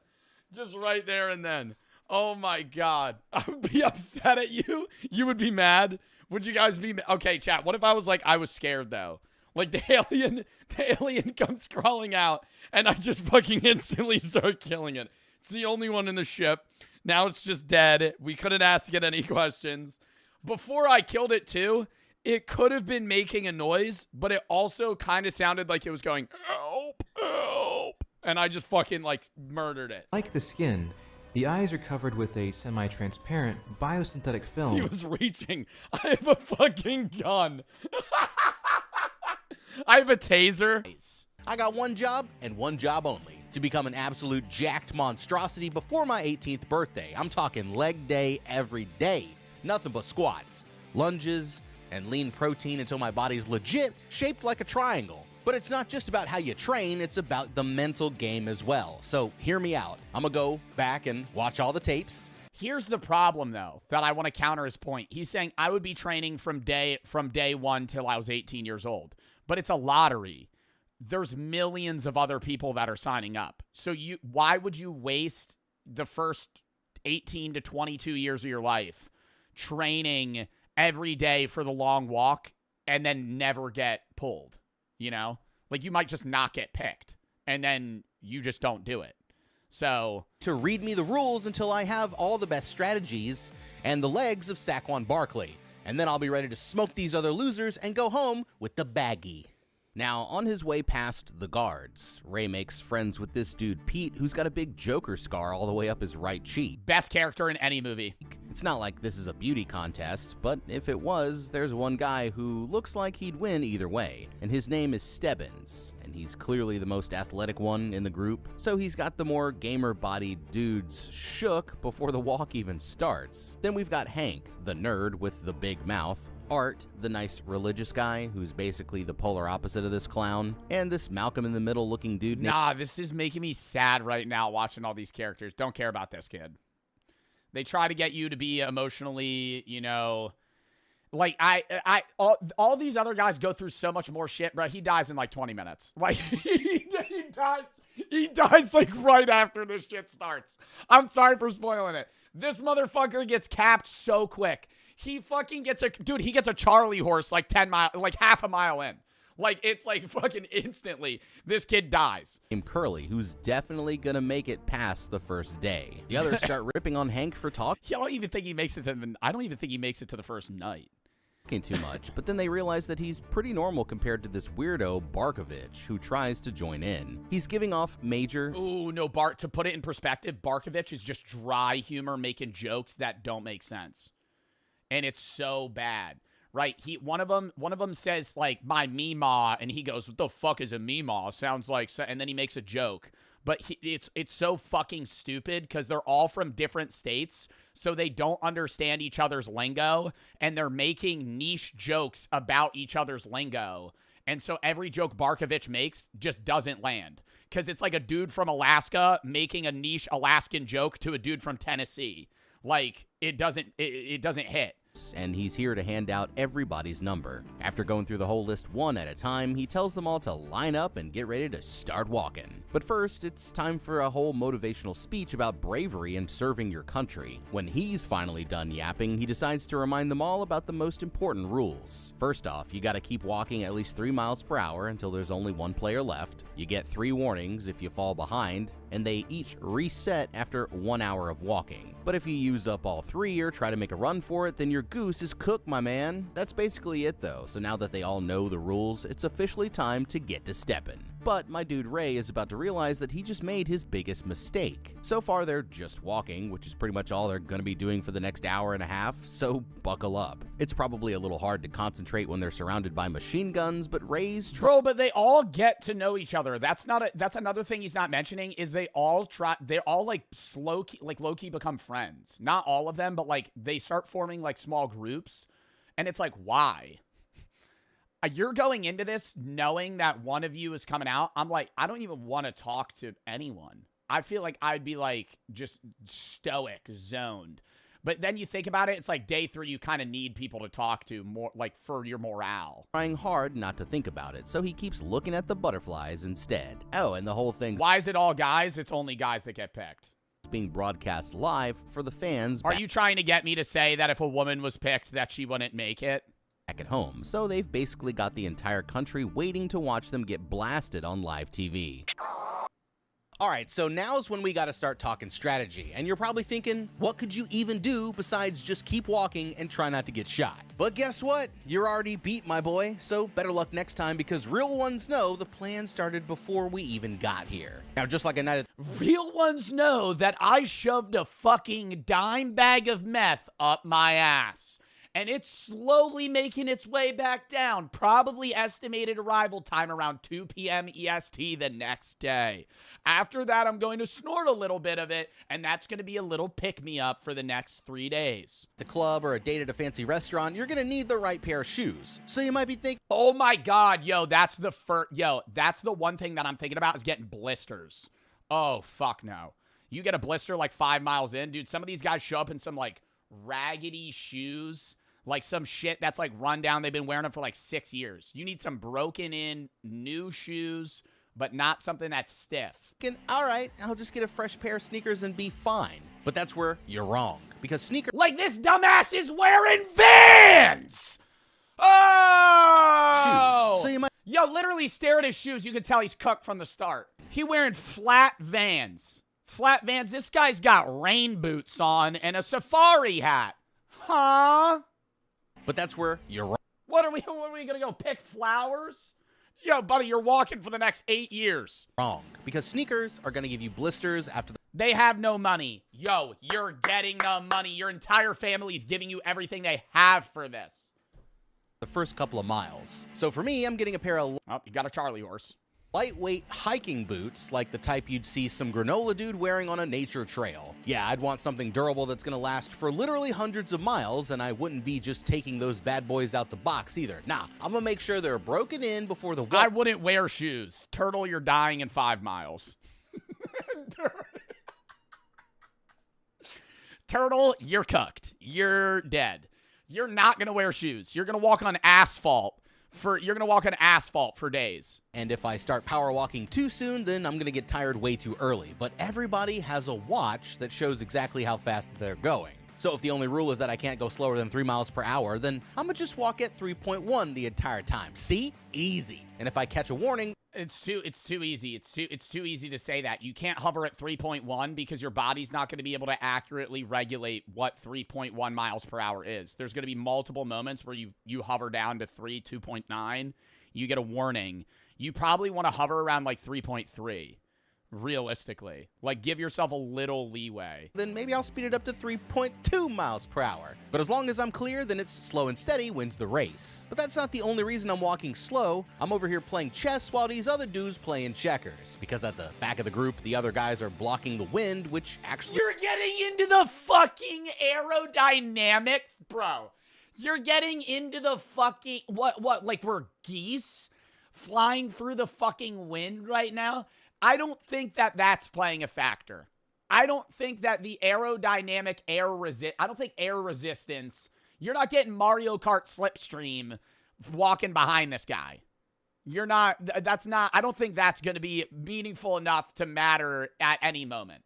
makes it even easier for me to avoid getting tired. And the best part is, they won't Unless it's actually windy outside. even know that they're helping me, while I'm just sitting in the back chilling the whole time. And then getting to the end of this should be quite easy. At 5 miles in, they notice that Stebbins takes his first warning, and my guy Hank starts trying to pick apart his strategy. The others don't see the vision, but he can tell that Captain America back there knows exactly what the hell he's doing.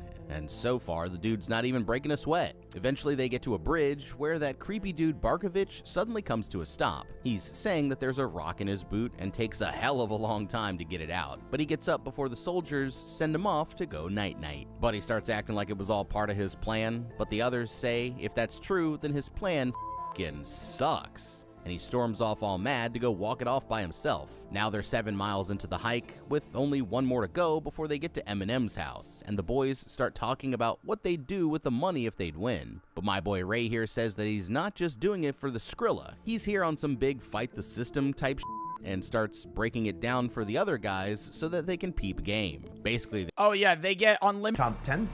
Oh. Deep Gun has been I couldn't do it. I don't, okay, here's the thing. I think if I'm like, okay, I couldn't do it unless I was like really drunk. If I was, okay, Sketty, you're saying you couldn't do it, bro. If I'm at the point where it's like 3 a.m., I'm done at the bar, I'm kind of hammered, and I'm just starving, I think you could put anything in front of me and I'd eat it. Like almost any, not like surströmming, but like I'd try it. I don't know. The smell is the biggest thing. Smell and texture for me, food-wise.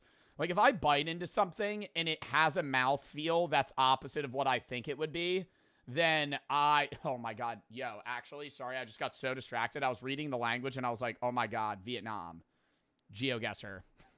GeoGuessr has brain-rotted my brain so much that I'm like, oh, I recognize their language. 2 die after eating raw pig blood pudding. This was 2025. 6 of 17 people were hospitalized. Yeah, I think I'm probably not going to take part in the pig blood thing. twice about eating it. Or the rat blood. But when it's made with rat blood, well, that might require thinking 3 times. Is this like a common dish or something that he's tried or even prepared before? Có làm rồi. I've made it once or twice.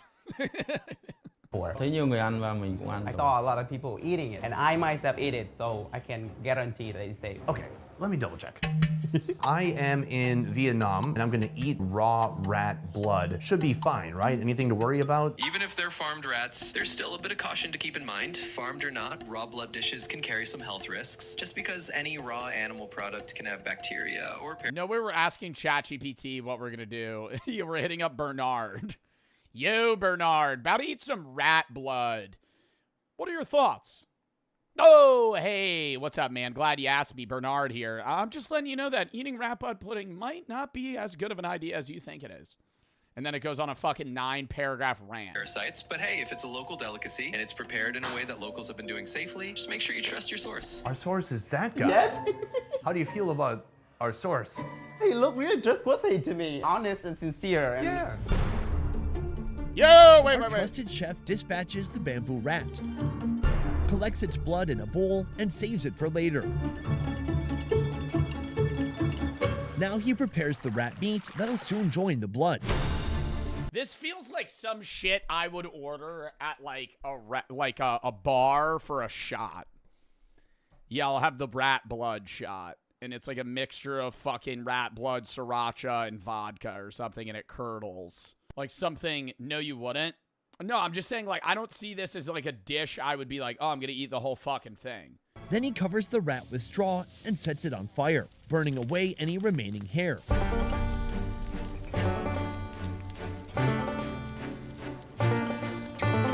Not looking half bad now.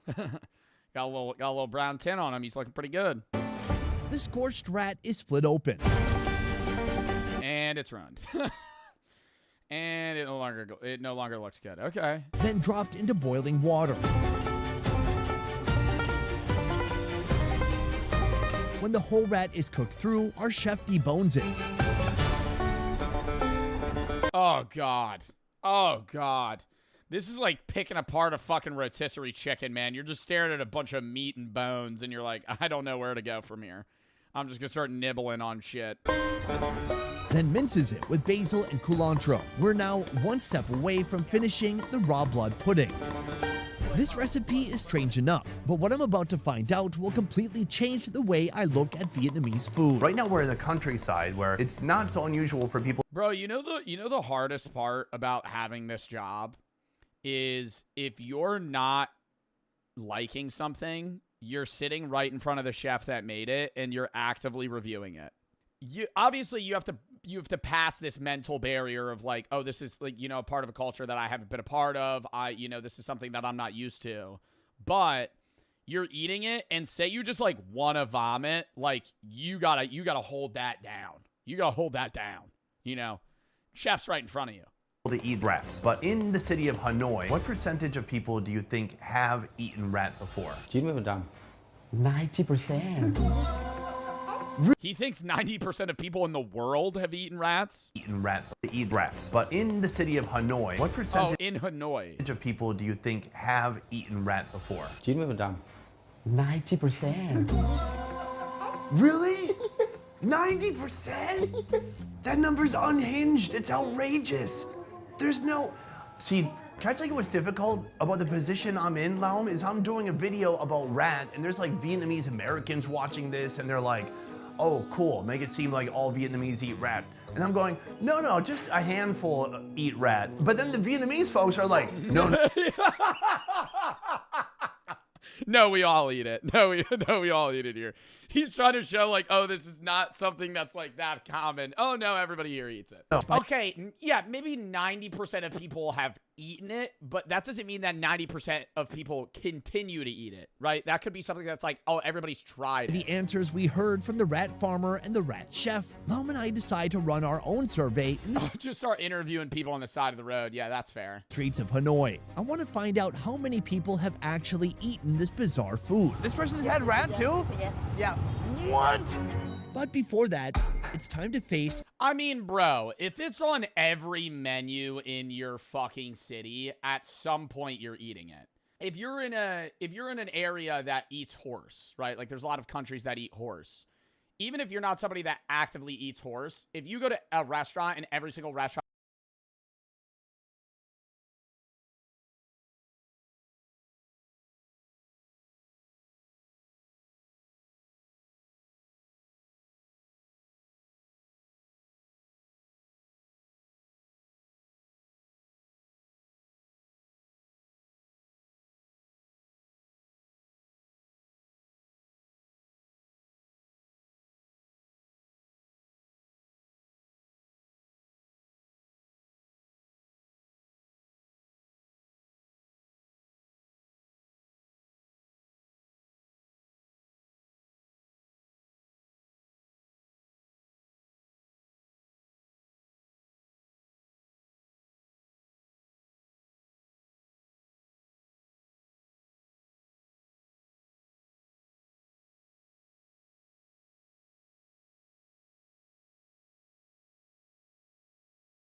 combined by far. It might already be that, but like YouTube is it's just better.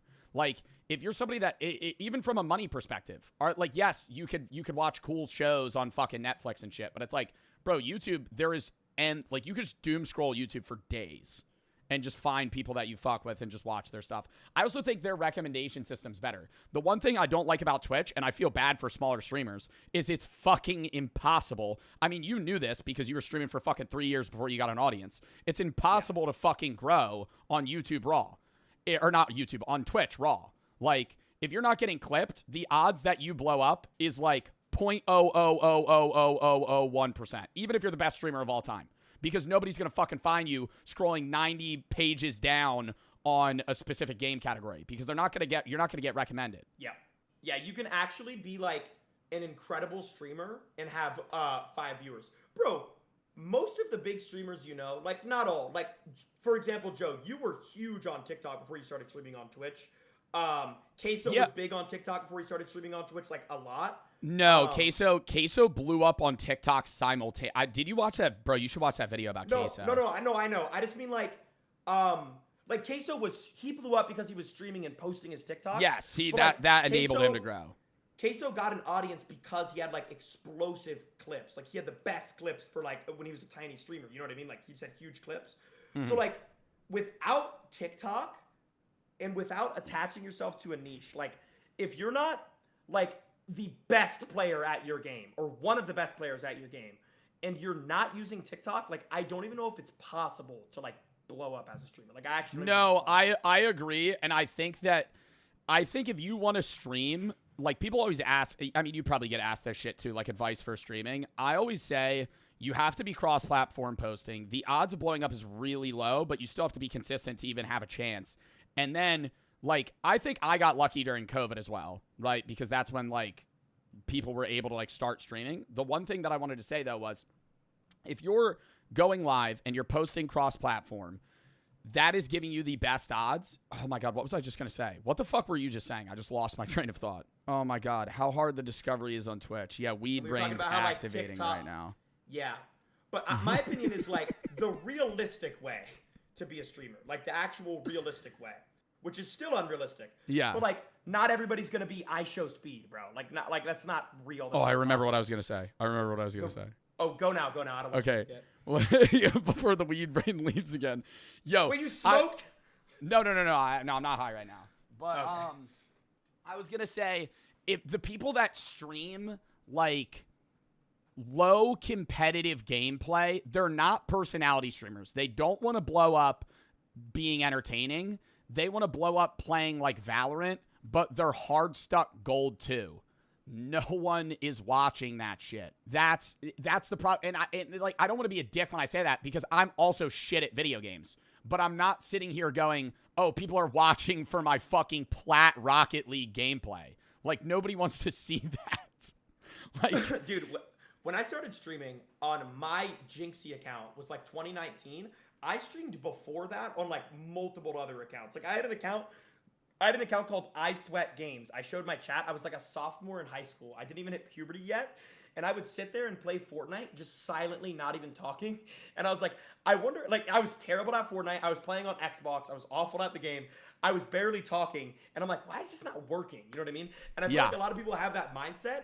But I think the realistic way to be a streamer, like to be a full-time streamer and have it be a job, is like you have to attach yourself to a niche.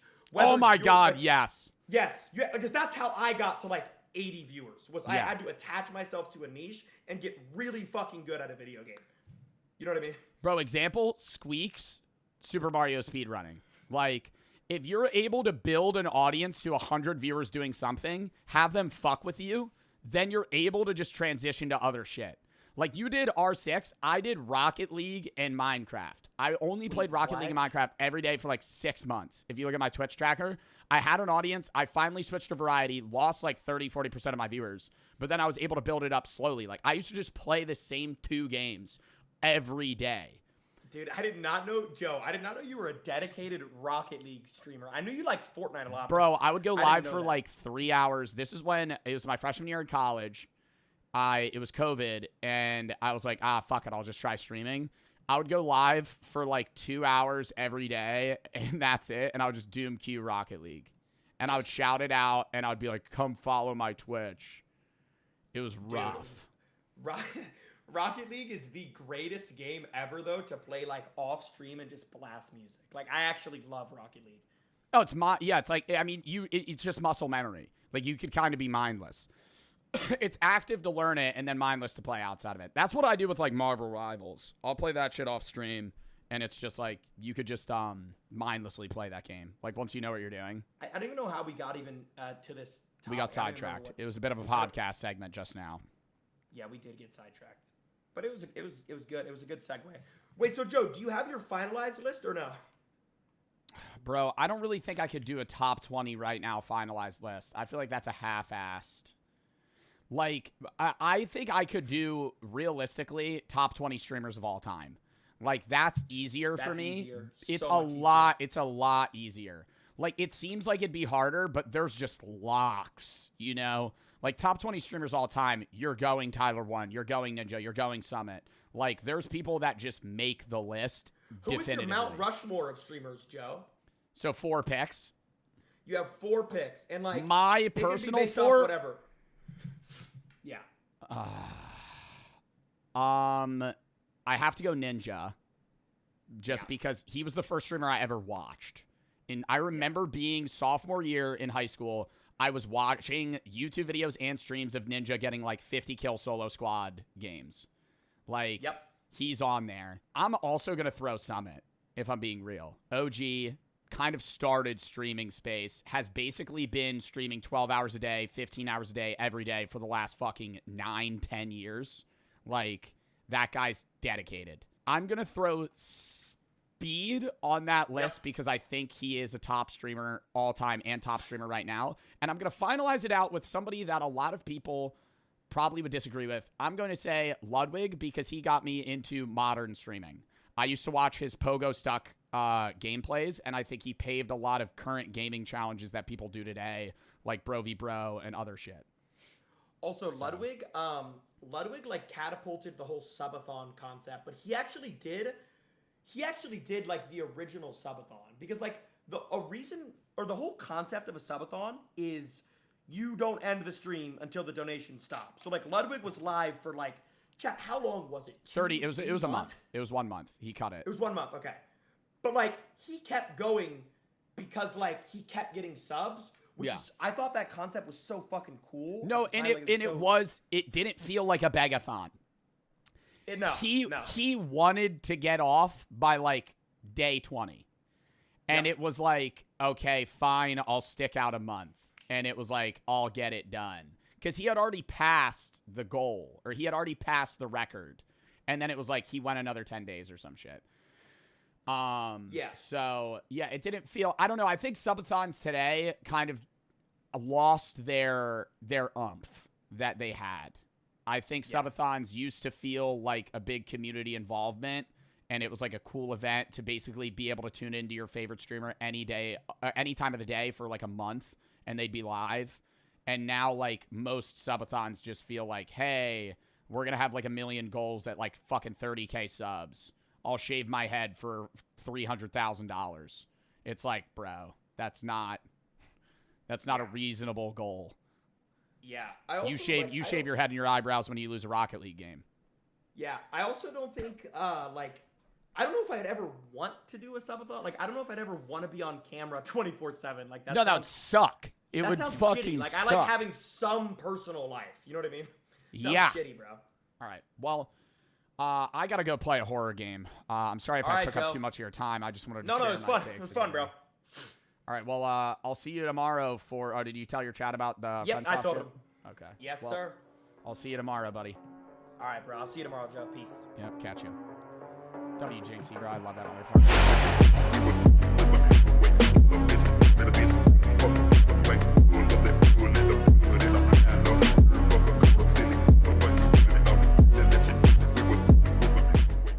I just have a taser. I'm like, stay where you are. Stay where you are. I fucking start pointing the gun at it.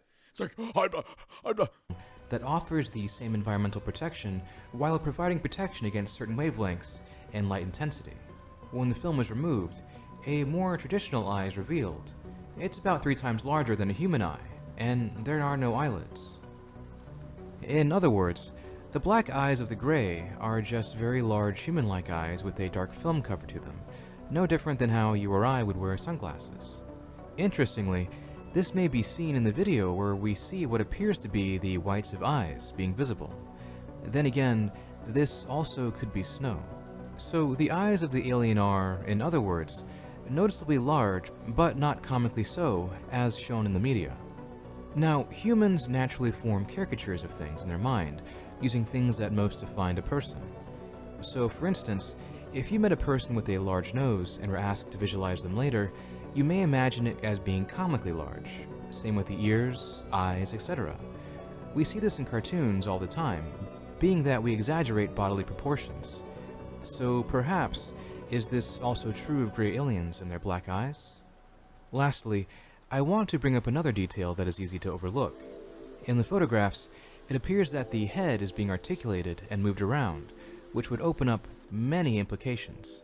A body, especially a naked one, would begin to freeze solid after death within 6 hours due to the exposure to a winter in Quebec, meaning either this body was very freshly dead, or that if this was a hoax, they made an articulated dummy for what would only be photographs, which would make no sense. Now, this uploader closes out their account stating that a book on this mystery is now in the works. It is unknown the progress or lack thereof on this, given that the last comment from this channel was 5 years ago. Now, here's an interesting detail. This 2008 video isn't on the channel, but I confirmed it existed on the Wayback Machine. A screenshot of the channel was also posted by a Reddit user, Problem Kunde, in 2022 in r/SkinnyBob, discussing the gray alien similarity to the alleged footage of a gray dubbed Skinny Bob. In the screenshot of the channel, the video is there. But if you use the link to get to it, you get greeted with this. This video is no longer available due to Copyright claim. to a copyright claim by AVI MOAS. Now, who is AVI MOAS? I don't know. I found only one copyright claim by them, and it was this video. I couldn't find a single thing about them. I wish I had more information to share with you, but that's where the trail ends.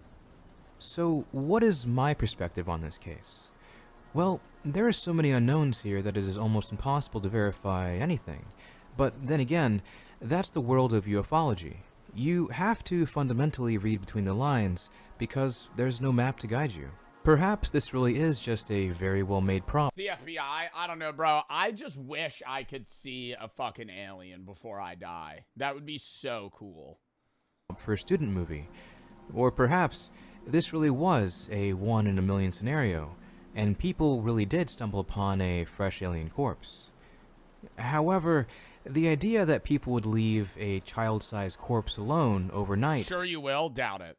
without contacting emergency services and going, whoops, is... I don't personally believe aliens exist, or rather not made contact with us. One of their bodies were able to withstand the vacuum space and live on a planet without the atmosphere, so that when they make it on Earth, they're unable to withstand the atmosphere, and their ships weren't built for flying in an oxygenated atmosphere. If their ships could withstand the vacuum of space, they would likely be able to withstand a oxygenated atmosphere. Their atmosphere on their planet would not necessarily be exactly the same, but they would live within one, because they would have a planet that would have to foster life in some sort of way. I think aliens exist. I think mostly all scientists agree that aliens exist, right? Alien life exists. Life is very common in the universe. Intelligent life is very rare, right? So when you say aliens, if you just mean like aliens like E.T., they may not exist. Life started a long time ago on Earth, like billions of years ago, right? Life is very common. It is easy for like single cell life to exist. Multicellular life into intelligent life is what's rare. That is unlikely. But to say that, like, anywhere in the effectively infinite universe, we're the only planet that has life. Common? No. Common in the sense of in our solar system, but common, yeah, no, not common. But in the sense of the universe, which is effectively infinite, yes, there is other alien life. intelligent life, another question, right? Another argument. It's quite a bit odd. And the inclusion of the petroglyph by the uploader at the end would imply that he or she has a pre-existing interest in ufology, potentially prior to coming into contact with these photographs. Or what is this shit? Like, what is this? Is this like the aliens praising something? Or if they are a hoax, it was a motivation to inspire and create the photographs and video. On the other hand, it does bear a striking resemblance to another case that I find to be genuinely very legitimate.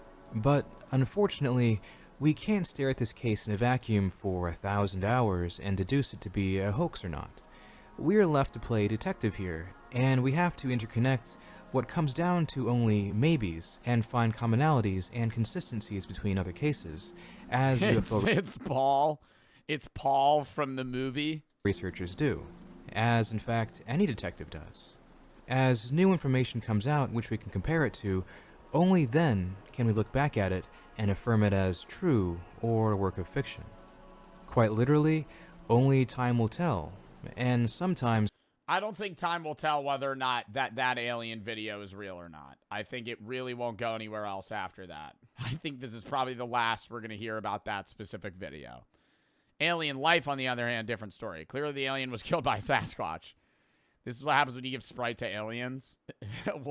Why alien look like Travis Scott? You meet an alien, the first thing you do is just give it drugs. What its response would be. If an alien says, take me to your leader, who are you taking it to? You ain't taking it to the president, so who?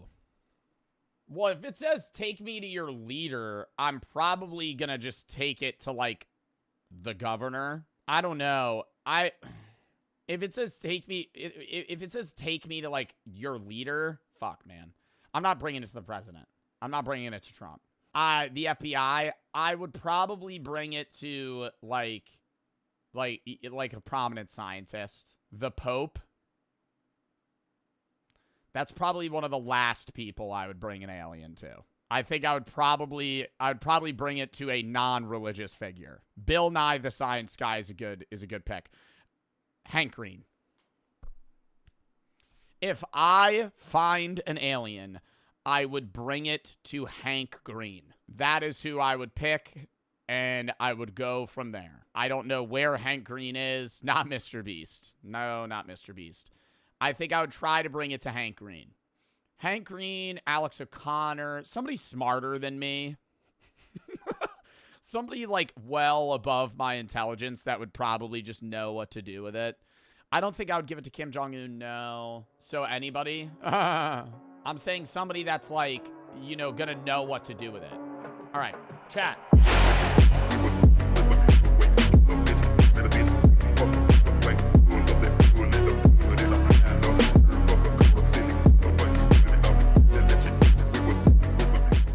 So there we go.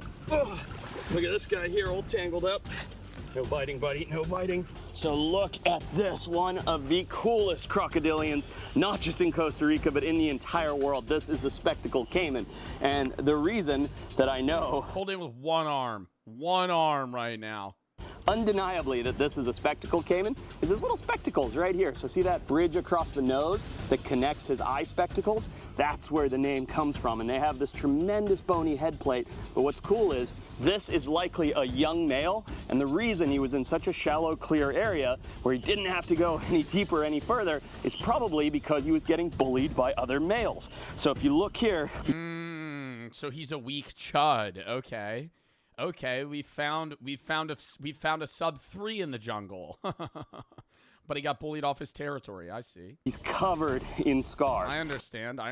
Yeah, he's getting bit up. So those are probably fighting scars from males going, get out of my territory. You're not big enough to take over. And so this guy's been sort of extradited, ostracized. And we'll give him a free chicken. And break out the chicken breast packet. Let's give him a couple. To hanging out in this little pool right here. Help him out a little bit. Now, sadly for him, he's been fiddled with one more time, but we're not going to hurt him. We're just taking a look at him as we're out here enjoying the jungle. He's actually, aside from this motherfucker, this crocodile, right, or not, the caiman's going, oh, not again. Scars really help. Oh, first I get bullied off my territory. Now Now Force Galante's handling me. And you can tell because of the big fat at the base of the tail here. See all that fat? That means he's eating tons of these turtles and frogs and all these various things that we're finding because he's storing all that fat. So he's gonna go back, heal up. They have an incredible immune system, these crocodilians. Put them in the water. We'll keep going. Such cool animals. I love crocodilians. There's few creatures in the world that I appreciate more than a crocodilian. And while this is a deadly predator, it's not the one we're looking for, and it's certainly not the deadliest in the Americas. So we're gonna let this little guy go. Bro, he just taking it too. That's the bad thing, bro. I mean, yo, you're literally top dog in your jungle, bro, and you just got a dude holding you. Like, the one we're looking for, and it's certainly not the deadliest in the Americas. So we're gonna let this little guy go back in the water, keep looking for our target species. So there he goes. There's only 3 hours left, and I still haven't found the America's deadliest animal. I need to start heading out of the jungle. So long night of walking through the jungle, but no sign of the big predator that I thought would actually be one of the easiest things to find. Sun's gonna be up in about an hour, and we'll keep going till the sun comes up. For now, we'll keep going through the jungle and keep trying. And just as the sun rises and our final moments tick by, I spot something beside the trail. Come here, look at this. Holy shit. Tommy, come in here. I think they found this early on, put it at the end of the video. Holy shit. Look at the size. Like most YouTube filming, it's like he probably found this pretty quickly, and then it's like, oh, this is the coolest thing. Size of that fertilizer. That is a monster. Listen, it's gonna be really hard to get the snake out. He's in a really tough spot. He's really good at YouTube, man. Like, I'm not trying to glaze it, but it's like a lot of these guys that are, you know, in this fucking animal conservation space, like, don't know how content works. And he's, like, really, like, TV-ifying this fucking, like, content, which is awesome. Come on, buddy. That's a big snake.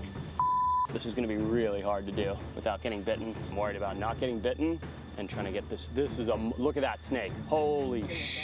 Look at that. Look at that. That is a monster fertilizer. A very, very dangerous snake. He's already in strike position. He's going to start striking at me for sure. Watch out, watch out, watch out. Okay, I got him. Look at that. Oh my God. Look at that. What is it? What is it? Is it poisonous? Is it poisonous? That's what I'm freaking out about. That is a monster fertilizer. That is the most dangerous snake in the Americas right there because of that incredible cryptic camouflage that he has. Holy shit! Do we have anti-venom? Do we have anti-venom on us or something? Like, why are we so fucking confident right now? I just can't. Now, let's see if I can pin him. Oh, come on, buddy. Whoa, did you see how close my hand was to his head? That was super dangerous. Holy smokes. This is the biggest fertilizer I've ever seen. Look at the size of that pit viper right there. That is an insane animal. Let's see if I can slow him down for a sec. Okay, there we go. I got him. Look at that. Holy smokes. Look at that. Holy crap. Oh, don't like that. He's nearly getting me there. Oh, smokes. That is a huge fertilizer. America's deadliest Here's the scariest thing for me is if, like, I was ever holding a snake like this, I would be worried for when I let it go, it's gonna attack me. Like, I feel like I would swing and throw it. Like, if I, you know, like, that would be, the play would be, like, throw it 30 yards away and then run.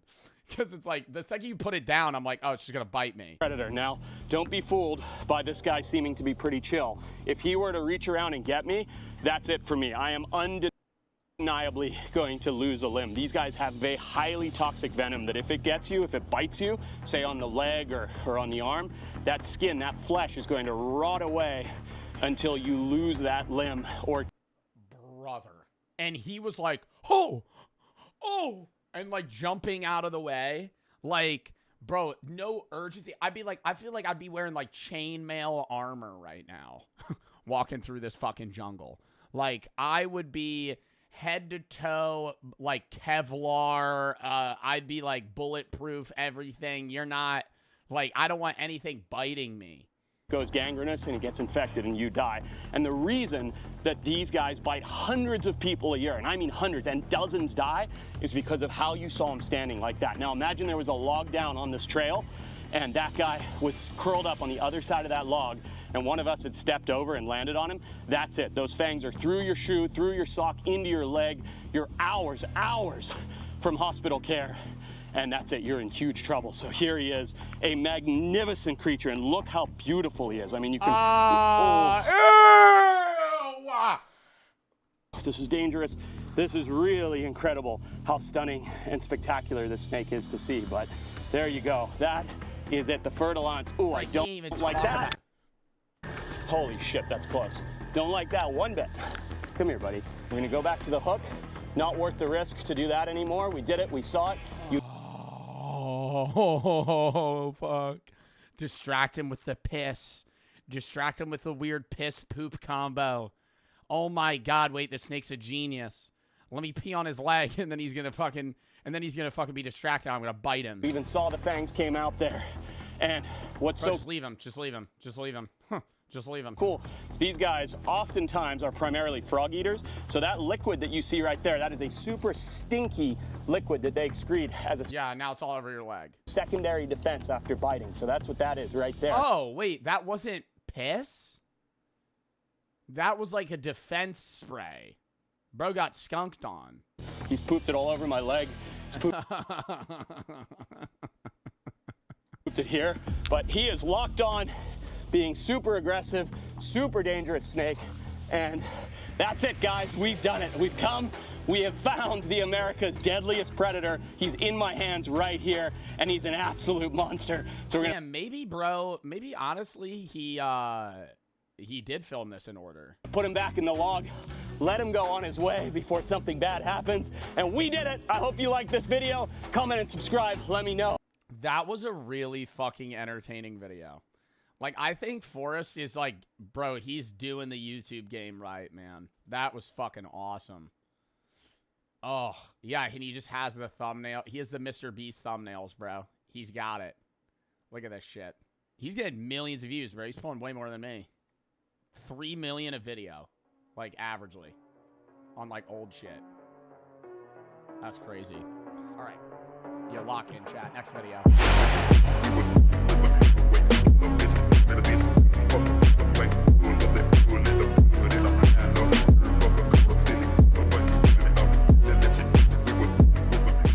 You go to horses on the menu. At some point, you're going, yeah, fuck it. You know, fuck it. I'll try it.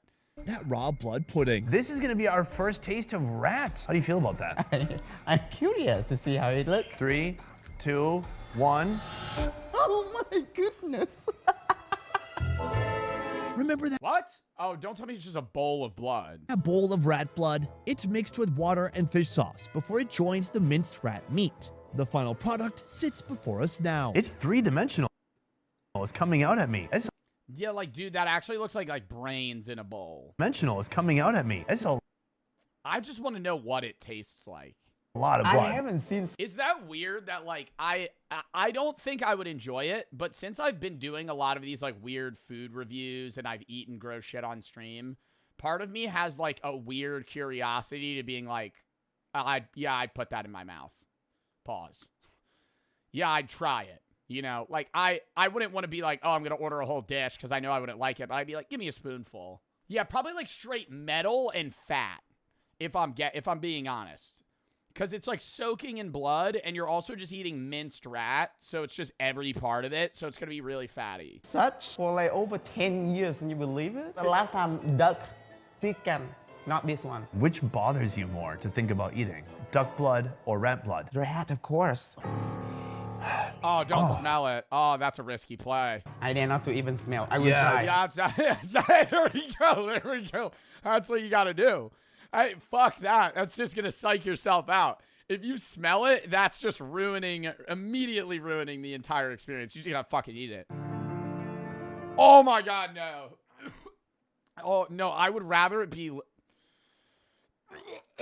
I got to stop looking at it. I would rather it be liquidy. No, dude, the texture fucks me up. Like Jell-O, oh my God. The reason that fucks me up so bad is because Oh my god. I come from like a part German family, and this is really popular. It's called head cheese, and it looks like it has the same consistency. And this is the fucking most the most disgusting thing. Oh my god, it's so bad. Oh my god, head cheese is so bad. Oh, it's just the texture, dude. Yeah. I'm not that excited either. It's pretty intense. He's eaten so many things, though, that he's just stone cold Steve Austin. I've seen him eat an alive fish. Like, this is not going to faze him.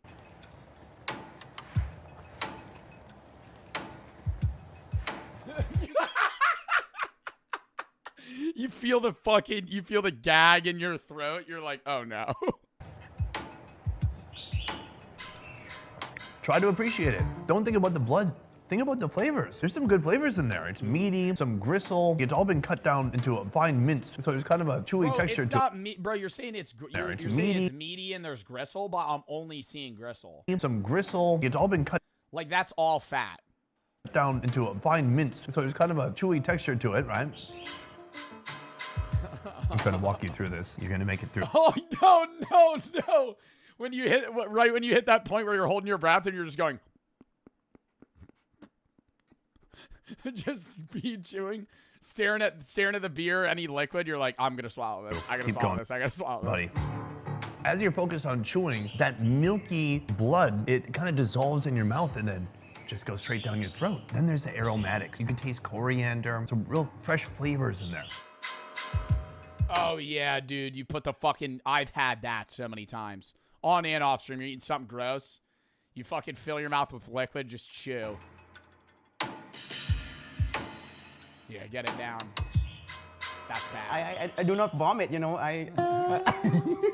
That's wild. I'm gonna tell the chef later. That's one of the I fucking love this guy. highest compliments in this restaurant. I think it's about like mentality, right? Because I know it's from rat. So that's interesting because someone's mentality when eating food is what creates the whole experience. So I'm gonna ask you to take one more bite, but this time. Oh my god, no. Dude, am I crazy or did more meat spawn in the bowl? I want you to really put yourself in the shoes of a countryside person here in Vietnam. And I want you to try to understand what it is that they enjoy about it. Better? A bit better. Not that scary feeling like the first time. But I cannot tell you that it's delicious. Nah, bro, you just douse that shit in some fucking Frank's Red Hot and I'm eating it. I think anything and everything tastes okay with hot sauce. That's bullshit, bro. If you cover it in something bro, why do you think that so many things have so much spice in them? Because it makes anything taste good. Like spices, not just spices, like spicy, like hot shit. Just masks any potentially foul flavor. After powering through the blood course, we're ready to take on the final boss. Okay, now it's surströmming. Surströmming. Chat, the thing about, I'm saying, okay, if you removed smell, maybe, but surströmming is so bad smelling that, like, hot sauce is not... 1 hour of driving hot sauce is not fixing that. takes us from the countryside to central Hanoi, a bustling modern metropolis of over 8 million. Oh my god, dude, I'm just imagining I'm in a GeoGuessr lobby. I probably spawned here. I've deadass probably spawned right here, and I'm zooming in on the sign. Oh, New East Spring... Banche, oh, the fucking, the thing over the O. Here, Vietnam. A big city chef will reveal how common rat meat really is. I was told previously that most of the restaurants in Hanoi are serving rats. Do you think that's true? And we'll sit down to a 2-course meal Can I have a Louis Vuitton shirt? made from giant bamboo rats. That looks good as fuck. Like, I'd eat that. And that. It looks a little too fatty. Giant bamboo rats. The feet. Yeah, that's a foot. While waiting I'm for not eating the foot. I'm not eating the foot. our arrival, the chef kicks off the first course, a whole roasted rat. Our chef starts with the scorched rodent, removing its ribs and spine.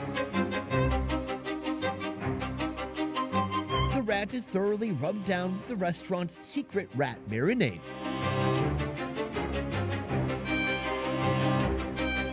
Then the oven takes over, roasting the rat. Bro, every time we watch like a food review video like this and they're chopping up a dead animal, so many people are like, "Oh, I'm gonna throw up." Brother, you're eating like dead animals every day. Like, how do you think they're like, you buy it from a store pre-packaged in like tenderloins and shit, bro, they're hacking that motherfucker to pieces. That is a dead animal. You're eating a piece of a dead animal that's like nicely packaged and cleaned. For over 2 hours. So I'm fascinated by a rat in Hanoi. I mean, what we went to already, it was a little bit more understandable. We ate a strange food, we ate raw Honestly, eating the leg of the rat might be like a chicken wing. rat's blood, but we were in the countryside. We were in a place where anything goes, but now we're actually in the city. And I was told previously that most of the restaurants in Hanoi are serving rats. Do you think that's true? Bây giờ hầu như những nhà hàng cao cấp họ cũng sẽ bán những con rúi như này. This is blowing my mind. So then I have to go to the question I've been asking everybody. In your opinion, about what percentage of people in Hanoi have actually eaten rat before? 4 đến 50%, 40 or 50%. Really? Yeah. See, that seems more realistic. Like half of the population. At this point, I'm starting to believe that rat meat is more popular than I ever suspected, but I still want some unbiased opinions. Right now, we are right outside of a rat restaurant, and Laum is asking folks in the street if they've ever eaten rat before. Có ăn rồi. He has? Yes. Oh my God. My idea here is to ask about 10 different people. That's a good sample size. Ăn rồi hả? Yes. Yeah. What? I love Laum's commitment. Keep going, keep going. He's like individually talking to everybody. I would just be screaming, raise your hand if you've ever eaten rat. Raise your hand if you've ever eaten rat. In the beginning, they said they tried rat, and now person after person saying no. Is it because they're shy and they don't want their identities revealed to the world? It could be that. What are you like ashamed? I'd be like, hell yeah, I've eaten a fucking rat.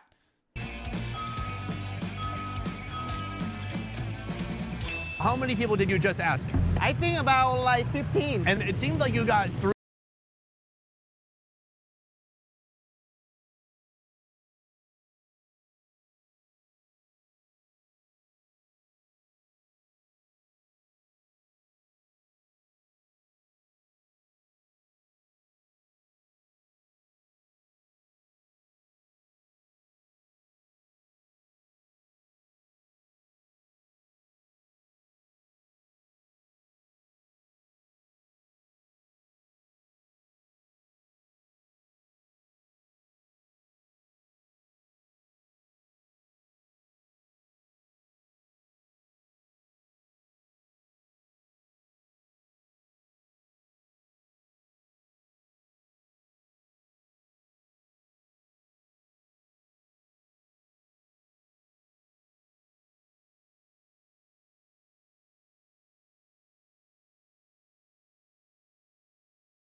the poop.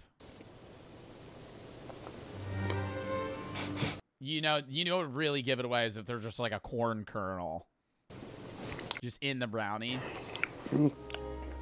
Cake is cake.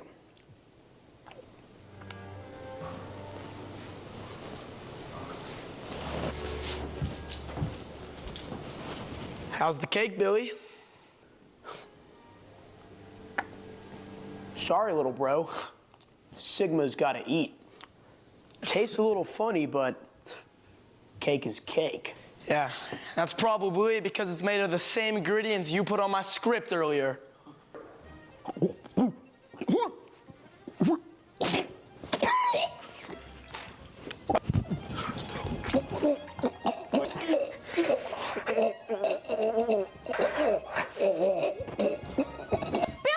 what are you doing? He made me eat his poop. He tricked me into eating actual human feces. He did what? Yeah, only because he pooped on my work first. He defecated on it. He ruined everything. And he smashed it in my face. What? Billy, is this true? Yeah, he's lying.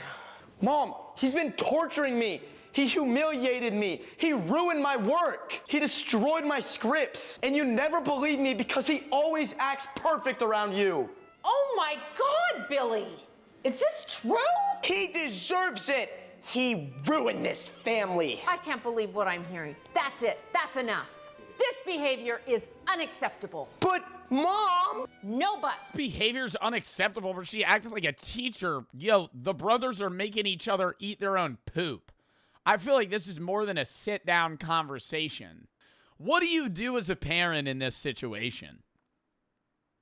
No, actually, if you were the mom and your brothers, or not your brothers, your sons, were making each other eat their poop, what's the belt? Bro, that's like, I'd be like, we need to go to like some sort of guidance counselor. We need to go somewhere. Ask ChatGPT. You know, actually, that's a great idea. That's a serious situation, even if hypothetically, and it needs a very clear, calm, protective process or response. Children making each other eat their own feces is unsafe. It could be a sign of distress, lack of boundaries, or a need for adult guidance. Here's the appropriate safe course of action in that scenario. Stop the behavior immediately. Not with anger, but with firmness. Separate them and make sure they both wash their hands and mouth thoroughly. Check for any signs of illness, cuts, or distress. Make it clear that the behavior is not safe, you know, and explain in an age-appropriate language that poop contains germs, and that can make people very sick. Eating or making somebody else eat it is not okay. Trying to understand why they're doing it. Lack of boundaries. Can you tell, where did you get that idea? Reestablish clear rules, monitor for symptoms. Consider speaking with a pediatrician or child psychologist. I think that's step number one. Your kids are eating each other's poop? You are going to Camp Redemption Monday morning. What? Not gay camp! What? Camp Redemption Monday morning. What? Not gay camp!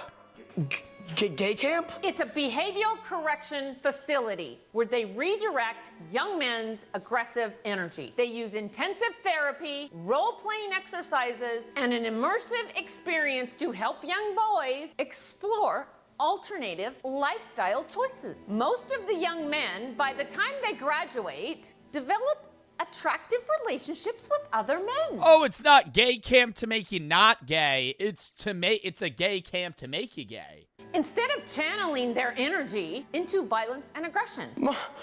But Mom, it's actually gay camp. I want to come back liking dudes. That's it. I've made my decision.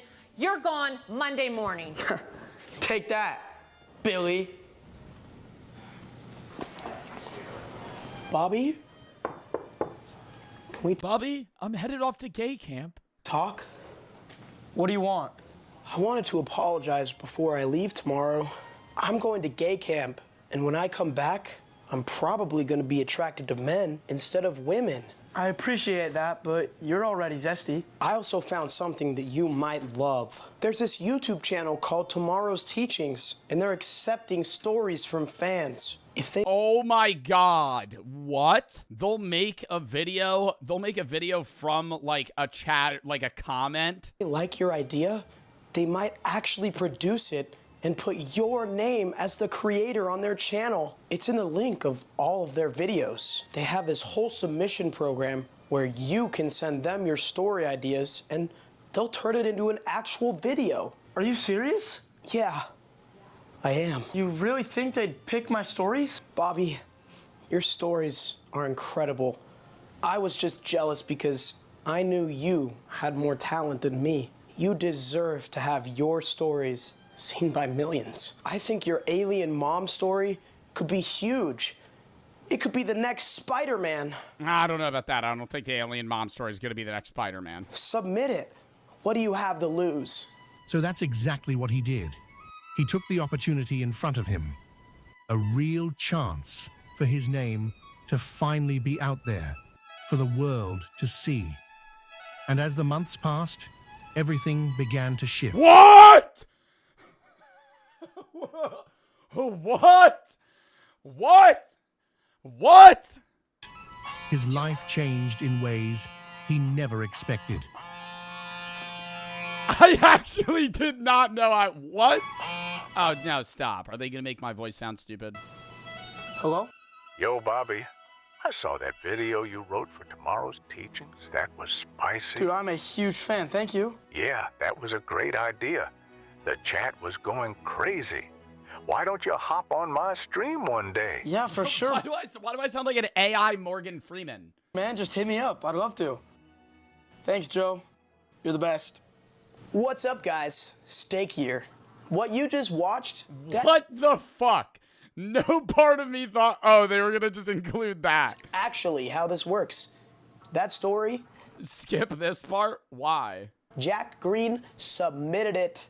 They filmed it, edited it. Oh, was this somebody submitted this idea? ...million views. Your name, spot or be real, viral tomorrow. Go check it out. Hope you learned a very valuable dream and... Oh, he's back from gay camp. Monday survival mode on.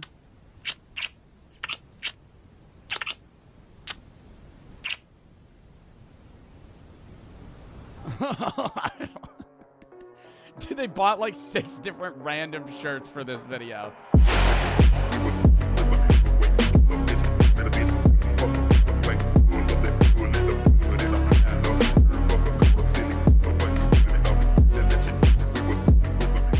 Have higher hopes. The whole plot is the toys fighting for children's attention after they got taken over by iPads. With this evil looking iPad or lily pad ready to destroy them, this character has potential to be the Lotso of Toy Story villains. Only thing we can hope is the story's written good. So far it sounds like a good concept. And some more childhood nostalgia, Shrek 5 is coming out. I'm less sure about this one, and looking at the character design, Nah, it's gonna get a lot of hate.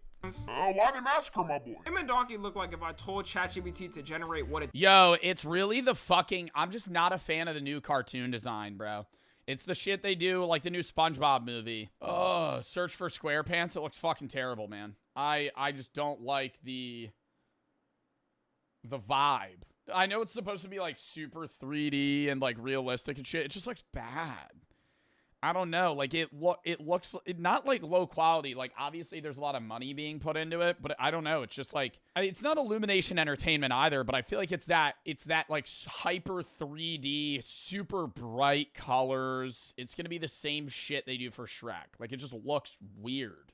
My boy. Him and Donkey look like keep it low quality. If I told ChatGPT to generate what it thinks Shrek and Donkey look like. I know they actually though, no, it does look like a weird rip of them. And Donkey look like. I know they have to upgrade the character designs for modern times. It just looks off. They don't though. They could just age them.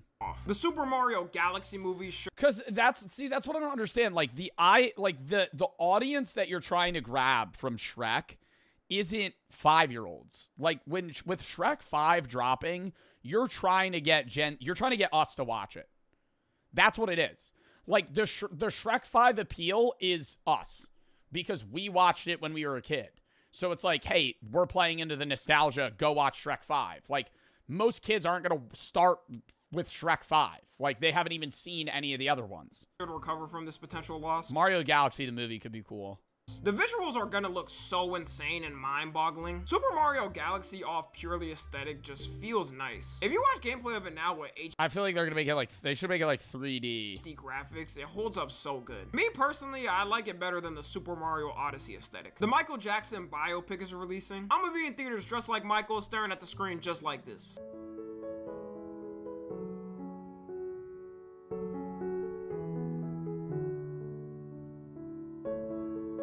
They did their thing with picking Jafar Jackson because the way he transitioned from Thriller Michael to Bad Michael was perfect. And it's gonna include all of Michael Jackson's errors if they don't split it up, hopefully. Which means the movie could be 3.5 hours. In that 3.5 hours, I'm enjoying every bit of it. It's gonna be showing how he made some of his most famous songs. I don't know. I think an over 3-hour movie for me is rough.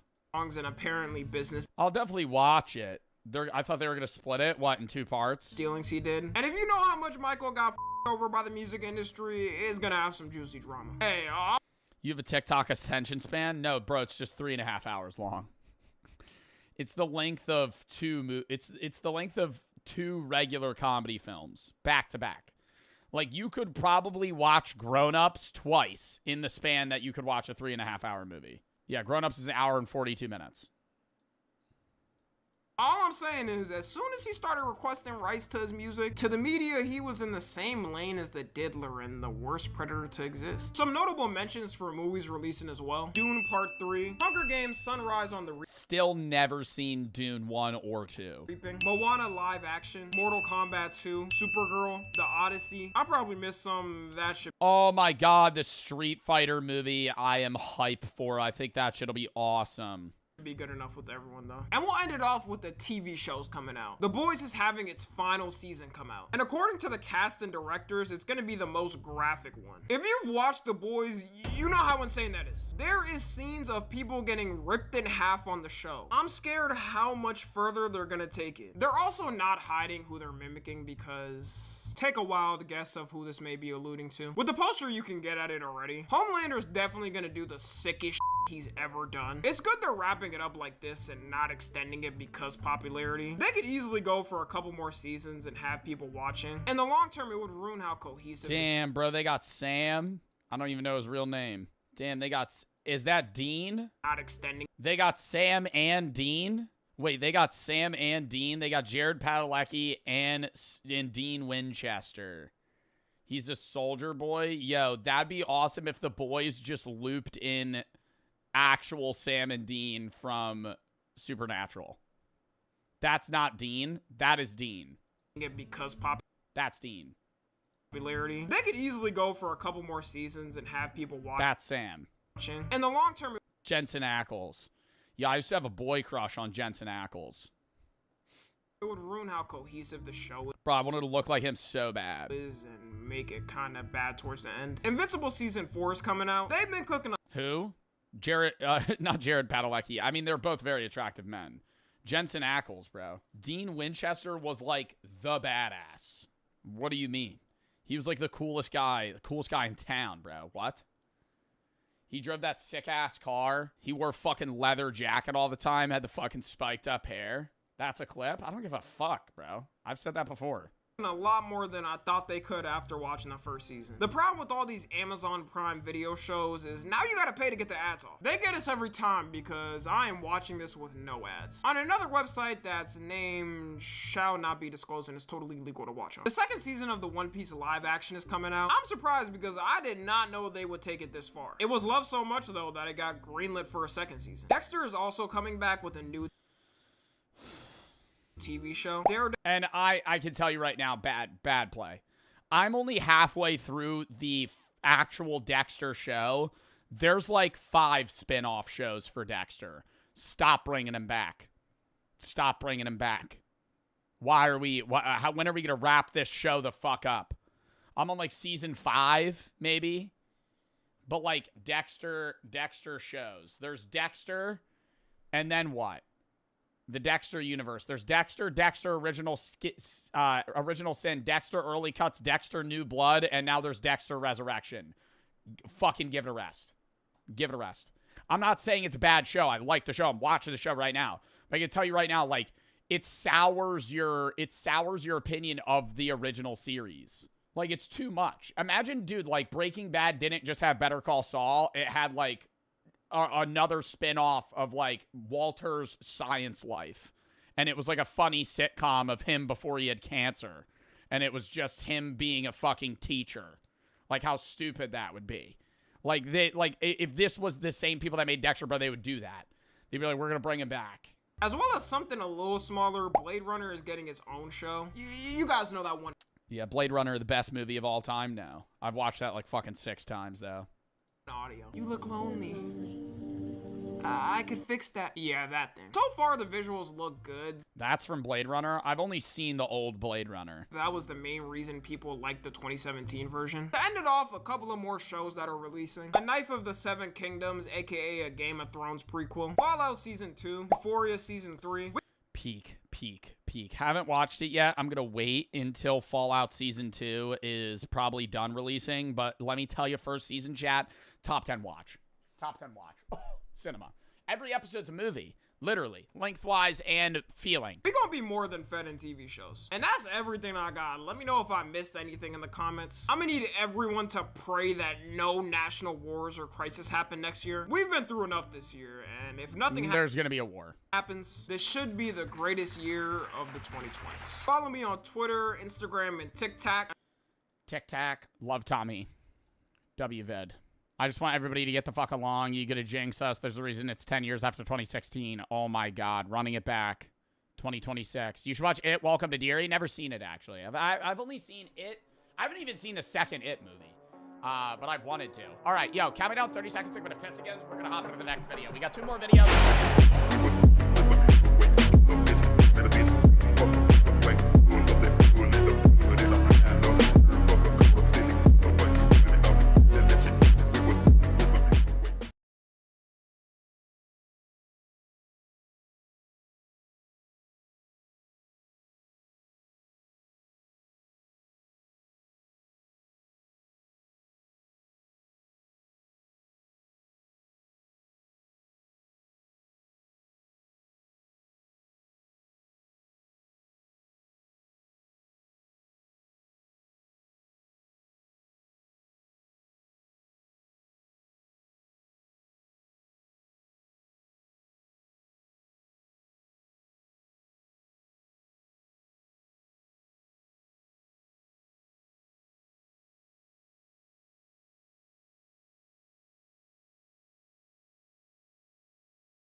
Wanted man challenges cops with chainsaw. Taser deployment. Taser's filled. Subject's arm is over the chainsaw.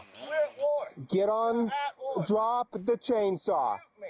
Drop. Shoot, you'll kill because I'll chop you in pieces, bud. A routine traffic stop leads to a tense standoff when the Who are they at war with? They're in the middle of the desert. driver says he's not This is a sad one. Do they kill the guy? No. afraid to die, but it's when he pulls out a deadly chainsaw that this encounter takes a dramatic turn. He's cutting up my tire on my patrol car with the chainsaw. The following report is based on official police records, and the footage has never been seen before until now. Yo, that's like actually mortifying getting chased with a chainsaw. That's like actually straight out of a fucking horror movie. Like I've never heard of an instance where that actually happened.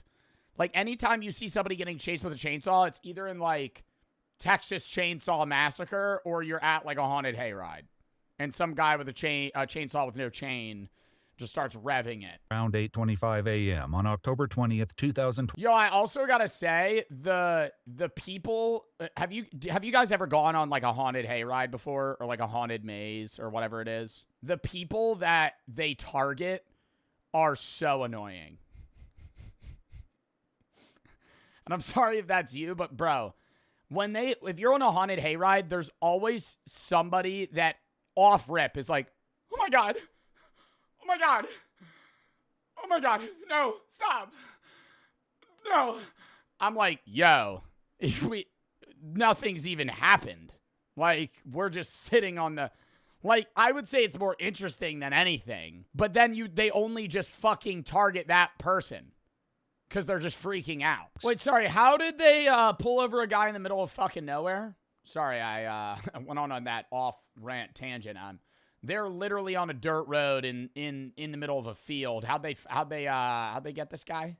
5. Detective Scott Davis with the Colorado City Hilldale City Police Department is on patrol when he spots a red pickup truck with a large brown box in the On patrol? Where's he on patrol? Is this like right off the road? bed. He reckons as follows as a tense exchange between the two. Hey!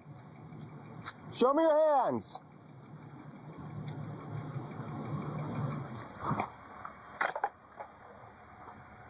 Driver! Show me your hands now! Larry, you're under arrest. Step out of the truck. Show me your hands. Show me your hands now. Larry, we just got a couple of charges, man. Let's get this taken care of. Larry, or David Lawrence Stubbs Jr., has a criminal history consisting primarily of traffic infractions. Most recently, he's wanted for a DUI out of Arizona. Other officers have tried to arrest him for that DUI before, but he's evaded capture. Show me both your hands. Bro, the fear you'd have, though, just driving anywhere with a suspended license, like, Chad, if you're driving for 20 minutes, how many cops do you averagely pass? 5. Maybe it's because I'm in New Jersey and it's like a very densely populated state. If I'm driving for 20 minutes, I'm passing so many police officers. Like, unless it's the middle of the night. Like, I don't know how you could drive from point A to point B and not be like, oh, they're just going to pull my ass over. Because they're just going to run your plate. Dispatch 10X13, just information. I've got view of one hand. The subject's in the vehicle telling me he will not cooperate, will not show me his left hand. Show me your hands. Get down on your knees. Okay. I declare peace. How about that? In the name of Jesus Christ, I declare peace. That's fine. Oh, all right then, brother. Oh, all right then, brother. All right, have a nice day. Get on the since you're declaring peace in the name of Jesus. Okay. Well, you'll be on your way. The ground. You're going to get tased. Taser, taser, taser. Number 3. Oh my God, why is he tasing him already? I mean, he literally wasn't showing his hands, which is already like enough for you to fucking pull out a weapon, but. Fine, you're under arrest. Get on the ground. You're going to get tased. Number 3. Taser, taser, taser. Go ahead, bring it, bud. All right, well, that did about nothing.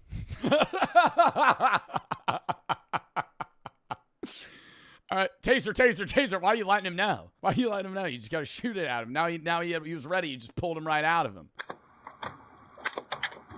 After oh my God, how many how many taser like nodules come out?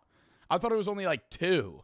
Is he able to just repeatedly shoot it? Failed taser deployment, Larry draws an alarming weapon of his own. Bro, there's like 7 strings coming out of there. I mean, I don't know, man. I understand the worry of this guy with a chainsaw, but I don't think Larry's catching me. Larry's a 41-year-old middle-aged man with a out-of-shape dad bod, and we're running on dirt. I don't think that he is catching me while he's running with a heavy chainsaw. Weapon of his own. A shotgun? No, he has a chainsaw. That's what the fucking title of the video is. What do you think he's gonna pull out a boomerang? Like, oh, I wonder what weapon he has. 13 negative taser What does he mean that's 2? Why is he counting? deployment. Tasers failed. Subject's armed himself with a chainsaw. Drop the chainsaw. Why is he saying he declares peace if he's holding a weapon? You're under arrest. You better kill me because you're gonna die. Drop the chainsaw. That's not really declaring peace in the name of Jesus. I feel like that's you're kind of saying the exact opposite right now. Let's go.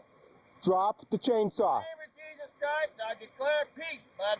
That's good. That's You great. won't let me live in peace, you're gonna die. I support and encourage that. No, you don't. Put the chainsaw down. If I want to have 4 or 5 beer and get on the road, I'm gonna damn do so. Okay? I declare peace in the name of Jesus. If I'm not allowed to ride around a little drunk, then I guess I'm gonna have to cut you into little pieces. You're my enemy. Romans also says submit to the authorities. I have authority. Oh my God, he's quoting. Are they talking about the Bible right now?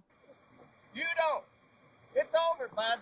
Now that Larry is armed, I don't know, man. He said, I have authority, you don't. I feel like that's a very, very ballsy thing to say, bringing a chainsaw to a gunfight. He has a point. He really doesn't. He really doesn't. I think he is in the worst possible position. Detective Davis focuses his efforts on de-escalating the situation. Larry, on the other hand, has the opposite intentions. We're at war. Get on. At war. Drop the chainsaw. Shoot me. Drop. Better shoot your kill because I'll tell. Yeah, if you started doing that, bro, I'd start speaking in like some bullshit. I'd be like, I'd be like, you'd start tweaking. Oh, the devil's got him. Chop you in pieces, bud. Larry, that's not necessary. Drop over.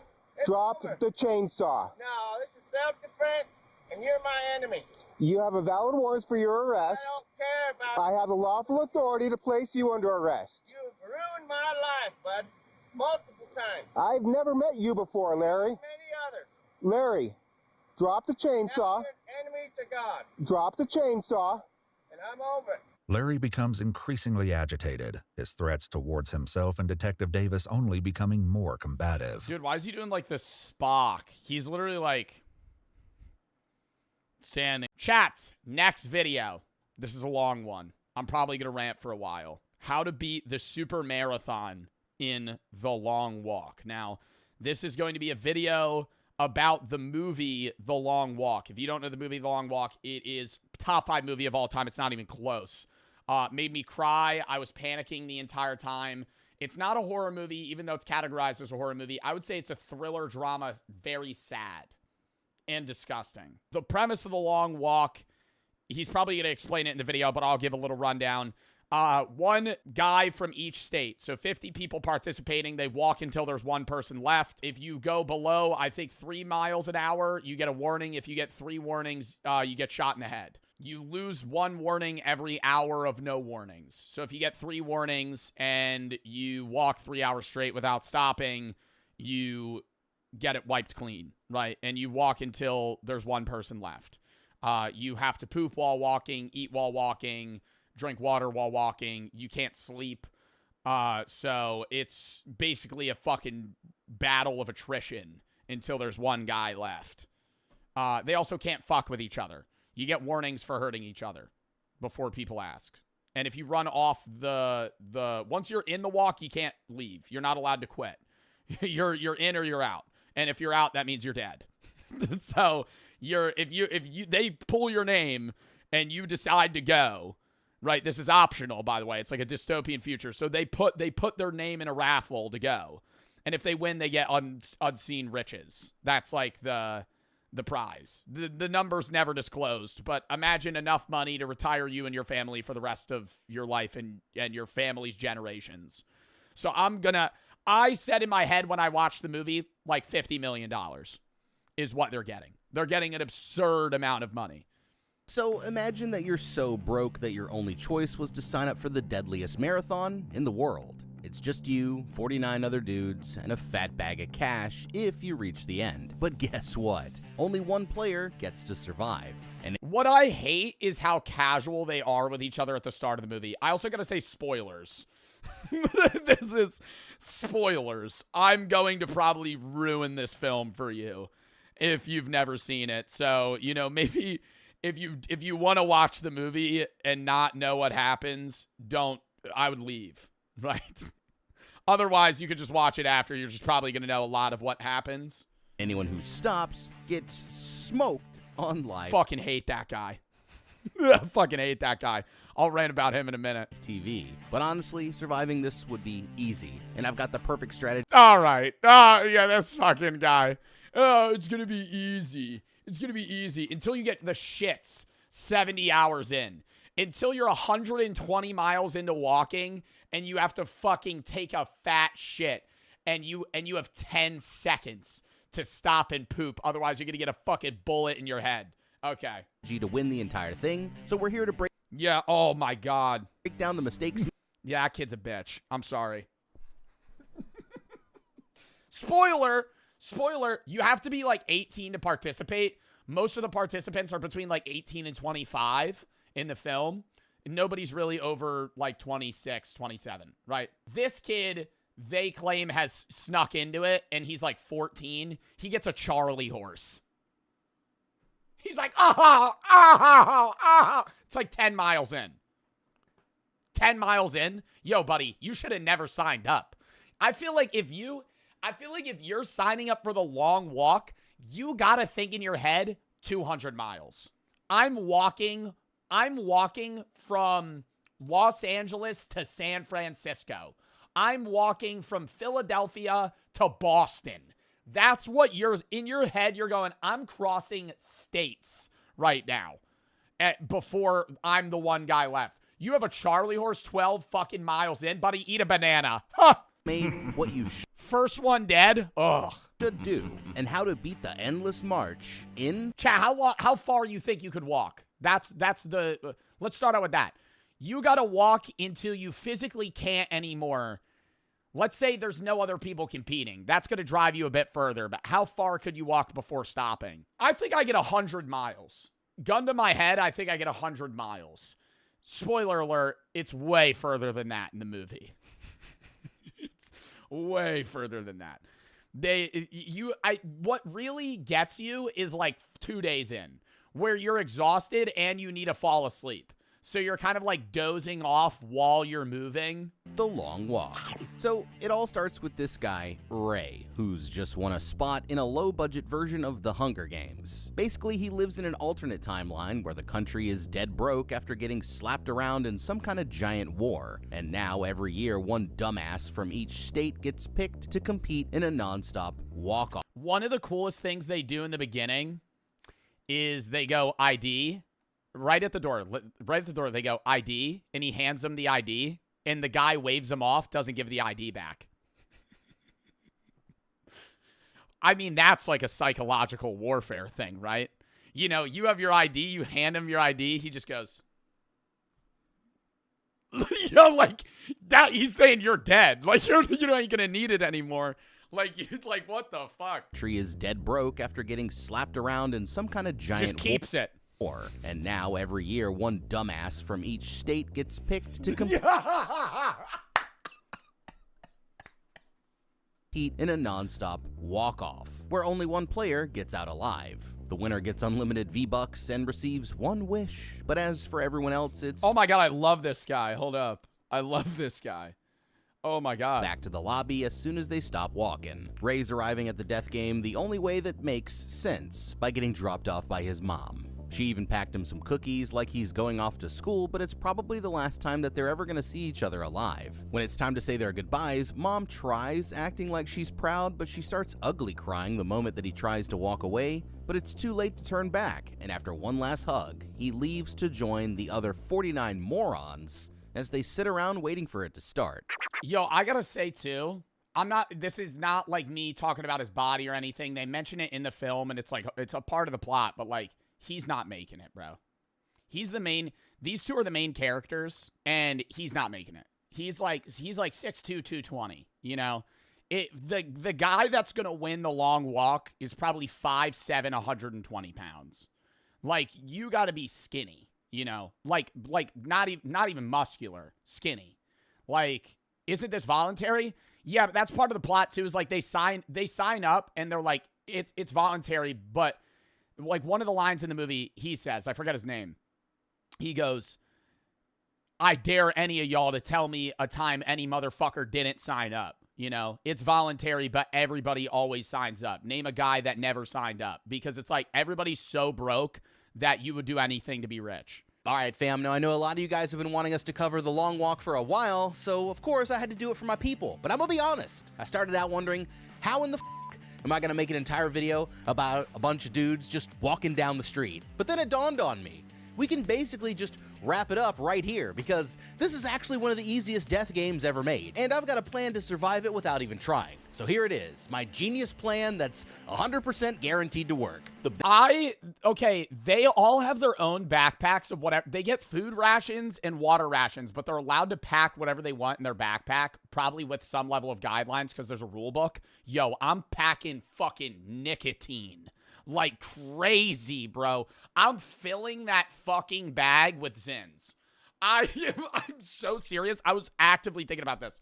I'm filling that bag with stimulants. Like, if I'm allowed to do that, I'm just fucking double decking. Like, you're 8 hours in meth. Yo, if I was allowed to bring meth, I'd bring fucking meth. First time, I'd be like, all right, I'm going to do crack. You know, I'm going to do fucking crack. For like day 3, I'm falling asleep. Time to break out the pipe, you know? Fucking, at that point, you just gotta stay alive. Something to keep you up. Adderall? Ooh, that'd be good, but then you won't eat. You need to eat. To survive the long walk is to just never... Yo, best way to survive the long walk? Get a catheter and a colostomy bag. Oh, you win. You win. You ain't gotta piss or shit. It just does it. You just walk. Don't stop walking. That stimulants, colostomy bag, catheter. Boom. Catheter would probably pull a little bit at some point. 100 miles in, it's probably going to get chafed. Maybe not. Colostomy bag would work. Walk is to just never sign up for this. Yeah, walking 100 miles with a tube up your dick hole, I don't think that would work very well. In the first place. Like, seriously, I can't believe how... Is there a limit to how slow you can walk? Yes, that's the whole premise of the movie. You have to walk, I think, over 3 miles an hour.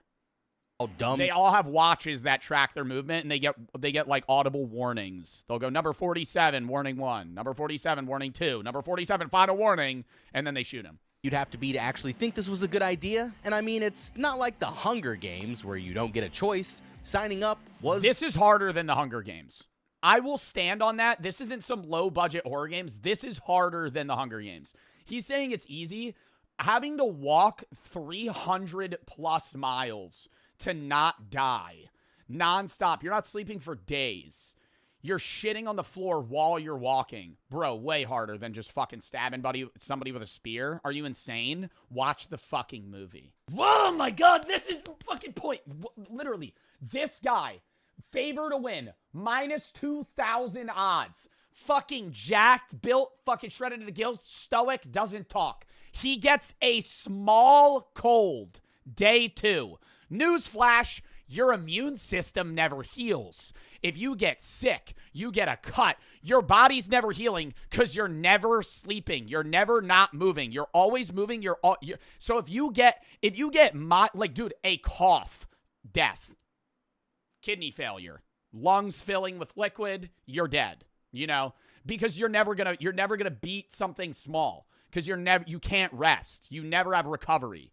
money, then you're severely underestimating my grind. Like, sure, times are tough, but if Peepaw survived the Great Depression, then I can get through whatever the hell's happening here. And I mean, these people all have cars and so how bad can it really be? So you can trust and believe that I'd be living in the sewers and surviving off a spare change before I ever got desperate enough to even try this because I'd rather be thugging it out in a cardboard box than getting capped on live TV. But okay, let's just say I was a real sicko who actually wanted to risk it for the biscuit. Well, in that case, I'd just be spending the first 18 years of my life training like a damn anime villain. I mean, forget learning to count. Yo, actually, none of them ever talk about like, yeah, I prepared for this. They always show up with like a bag half full.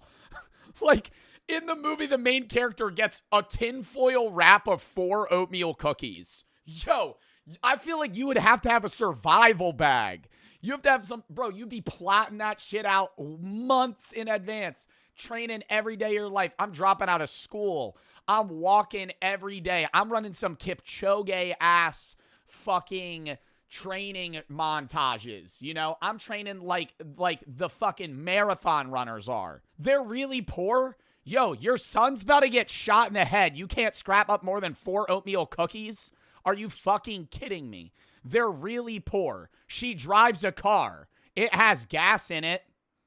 How much does an oatmeal cookie cost? Your son's walking till he dies. Limited money, and they also get 1 wish. I forgot to say that. They get 1 wish that has to be granted, like a genie, almost. Something that's, like, feasibly possible, but it has to be, like, just any wish, really. Like, you could be like, I want to go to fucking Australia. I want to go this place. They say the game is voluntary, but even though the losers Yeah, you could ask for unlimited bacon. Get killed, everyone still signs up. So if things are so bad that this is their only way out, then they never really had a choice. Somebody said unlimited women. That's funny that you say that, because this guy says that he wants 10 hot naked women, and all of the other guys go, you could just pay for that. And he's like, well, but then I know they wouldn't want to be with me.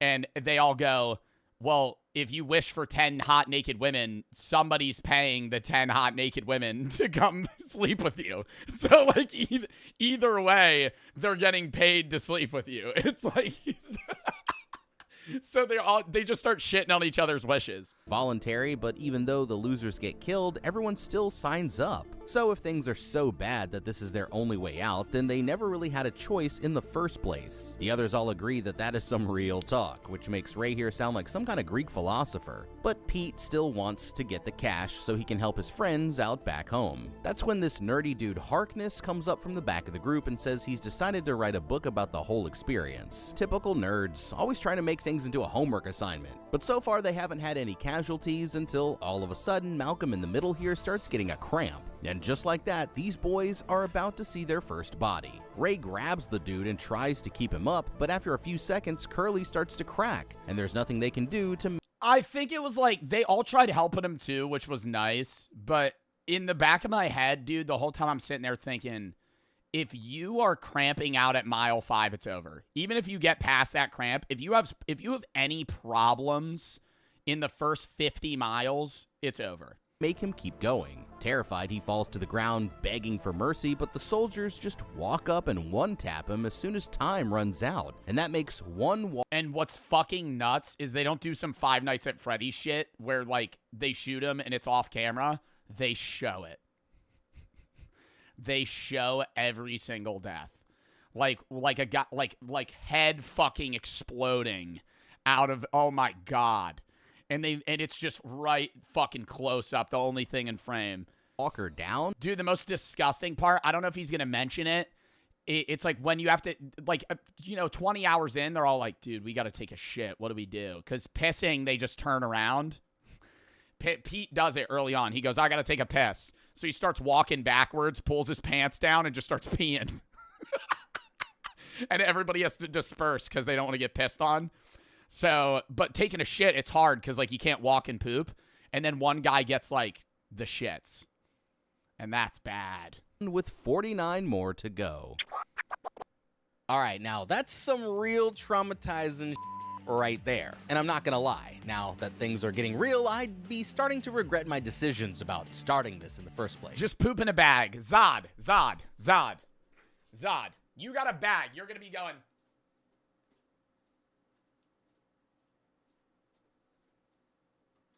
Three miles an hour.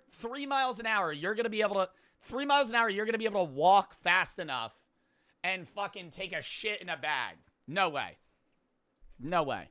But Ray's over here talking about all this we didn't have a choice stuff. Like, buddy, you had to sign up for this voluntarily. That's literally the definition of a choice. But I get what he's saying, you know, on paper or whatever. Ray didn't choose the thug life chose him. But maybe he should have spent less time reading books and more time I don't think that's what he was saying. I think he was effectively saying that, like, the situation's so bad that you have the choice of signing up, but you would be an idiot not to. And his money up. Because then he'd be home watching Curly get smoked from the comfort of his living room. Now, just because there's some hypothetical universe where I was dumb enough to sign up for this doesn't mean I'm dumb enough to stick around. And after 7 miles, I'm already gonna be tired as and reality is going to start setting in that I might not be built for this after all. And even with Curly down, I've still only got like a 2% chance of winning, so personally I'd rather take my chances and try to escape. But I'd just get blasted if I try to run, so I need to convince everyone to join me first. Basically, I'd just point out that they all have only a 2% chance of surviving as well, and then secretly make a plan to rush the soldiers. This is the worst strategy I've ever heard. Hey, we all only have a 2% chance of surviving. Let's all just rush them, and we'll win. They can't kill all of us because then there's no winner. Oh, okay. One guy could just be like, yeah, no, I'm definitely down. Just don't run. Everybody else gets shot. You instant win. What? The next time we have a good opportunity. I'm thinking we wait until it's nighttime and they're out in the middle of nowhere, and then we all work together to take down the guards. There's only about, 6 or 7 of these guys? And there's still 49 of us. And I'll be honest, our chances of winning the fight are pretty small, but... Yeah, but they're not gonna want to do that because the reason they're partaking in this isn't because they're trying to change the system. They just want money. And if they kill all the guards, they're just gonna end up getting rushed by the militias that come for reinforcements. They've got to be better than 2%, right? Now, if you trusted me, that was your biggest mistake. I mean, seriously, there's no way we could take those soldiers. Those guys have tanks. But once the chaos breaks out, I'ma just use everybody as a meat shield, dip into the forest, move to Canada, and change my name. And then I'm never walking more than 50 feet in any direction ever again.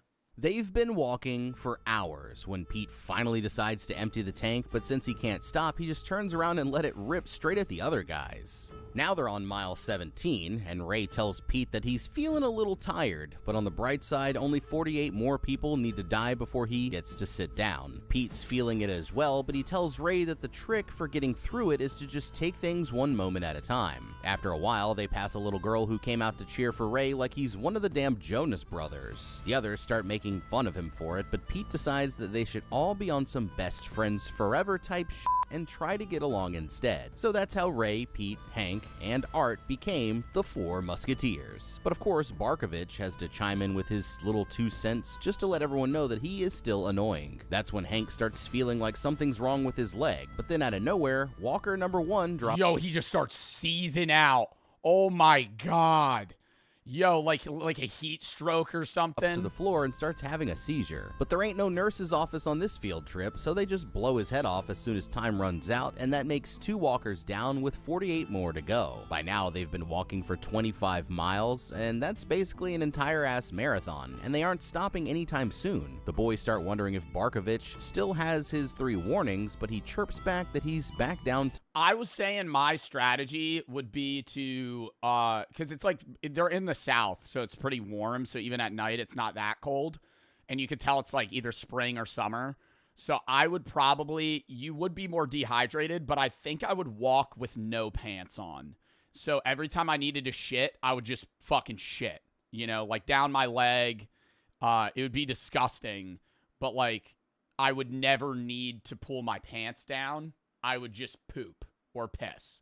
I would just walk straight, piss all over myself, who cares?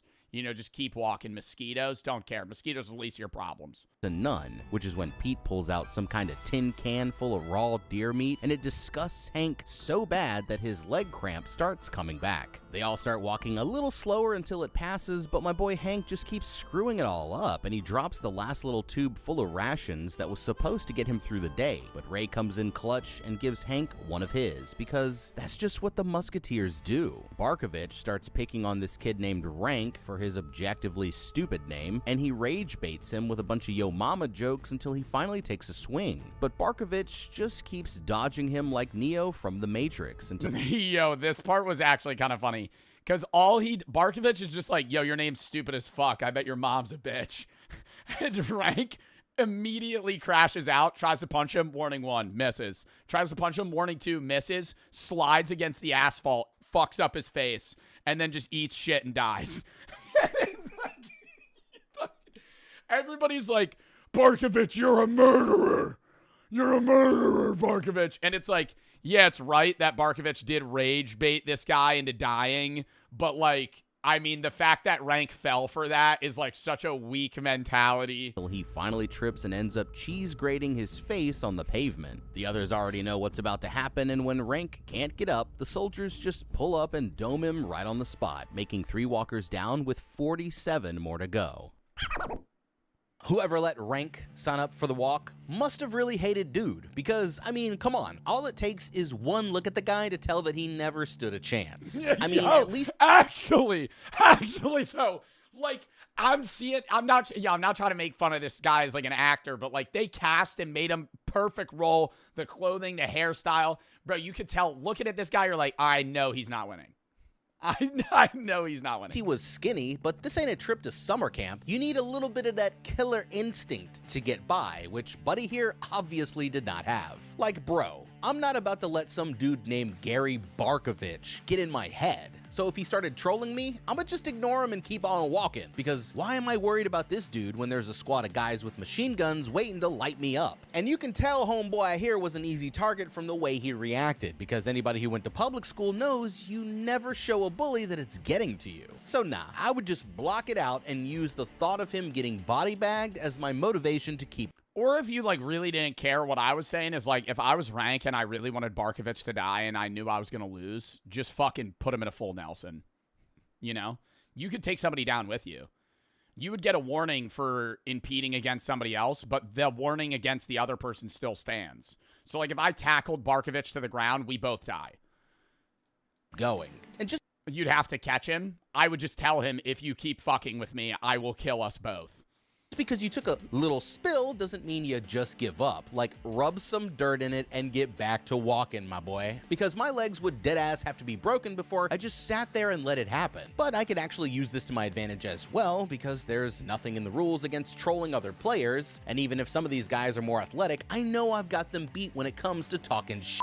So now I wouldn't want to get everyone mad at me first, because it's still good to have some friends so you can help each other out. Yeah, you don't want to like you don't need to make friends, but you don't want to make enemies, because they could ruin your game. But anyone from the outside of the friend group is fair game. So I'm gonna start looking for the easiest targets, figuring out what they're most insecure about, and then start trolling them nonstop for the rest of the game. And according to the rules, anyone who attacks another player gets a violation. So all I've got to do is get someone mad enough to take a swing, and I'll... Bad play, bad play, bad play, bad play. Anybody who attacks another player gets a violation. All right, I made my spoon they gave me into a shiv, and I just stabbed you in the jugular. You're now bleeding out on the ground, and I have 1 warning.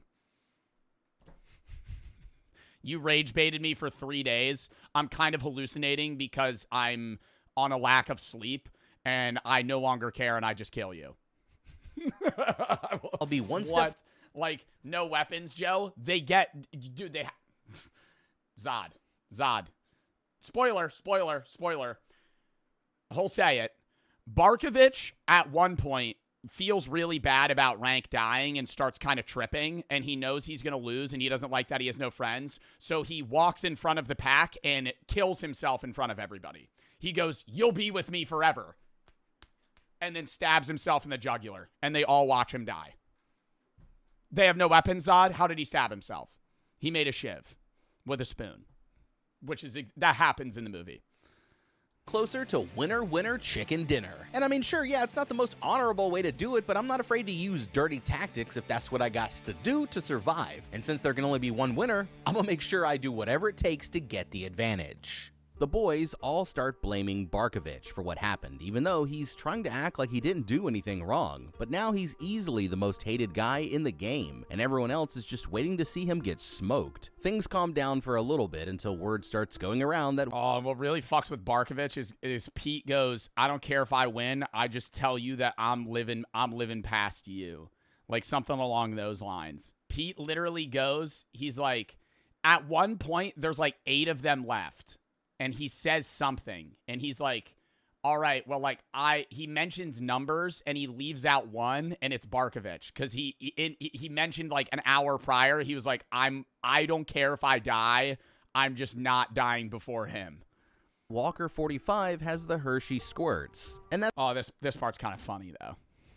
That's when my boy just drops his pants and starts letting it rip right there in the middle of the screen. And I mean, hey, what else are you gonna do here? There's no time to wipe unless he wants to get killed, but he can't hold off the chocolate thunder from down under, and they end up blowing his head off mid-dookie without a moment's hesitation, making 4 walkers down with 46 more to go. Now they're 35 miles in. The fuck thing about that, too, is like, he poops like 5 times. And they go like, oh shit, look, he has the shits. It's bad.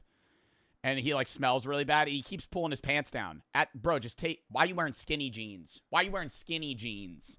Hey, Ma, we're going to the long walk today. I'm going to put on my fucking skinny jeans from Old Navy. What? Out of everything, bro, wear sweatpants. Sweatpants or jeans. You know, loose, baggy jeans. So ones that you can take off. Cargo pants, shorts. I don't know. And it's getting close to nighttime. Some baggy shit. Notices that Ray's got something on his mind, but he says that he'll tell him in the morning, so they've got something to look forward to. He breaks out some of these homemade cookies and starts dreaming about being back at home with his mom, but suddenly he wakes up a few hours later, and Pete says that he's been sleepwalking for miles. Everything seems to be going fine until Ray gets his second warning, and Barkovich starts chiming in with his usual bullshit. That's when Ray trips and gets warning number 3. But even though Pete helps him up, he starts cracking under the pressure and spazzing out on his own boys. Yeah, bro, because he's got 3 warnings. If he fucking falls back again in the next 3 hours, he's dead. Now it's time for their greatest challenge yet, a hill. And Stebbins says that they're about to start dropping like flies. The place Yeah, he said, I think he said something along the lines of like, last year, 12 people died on this hill.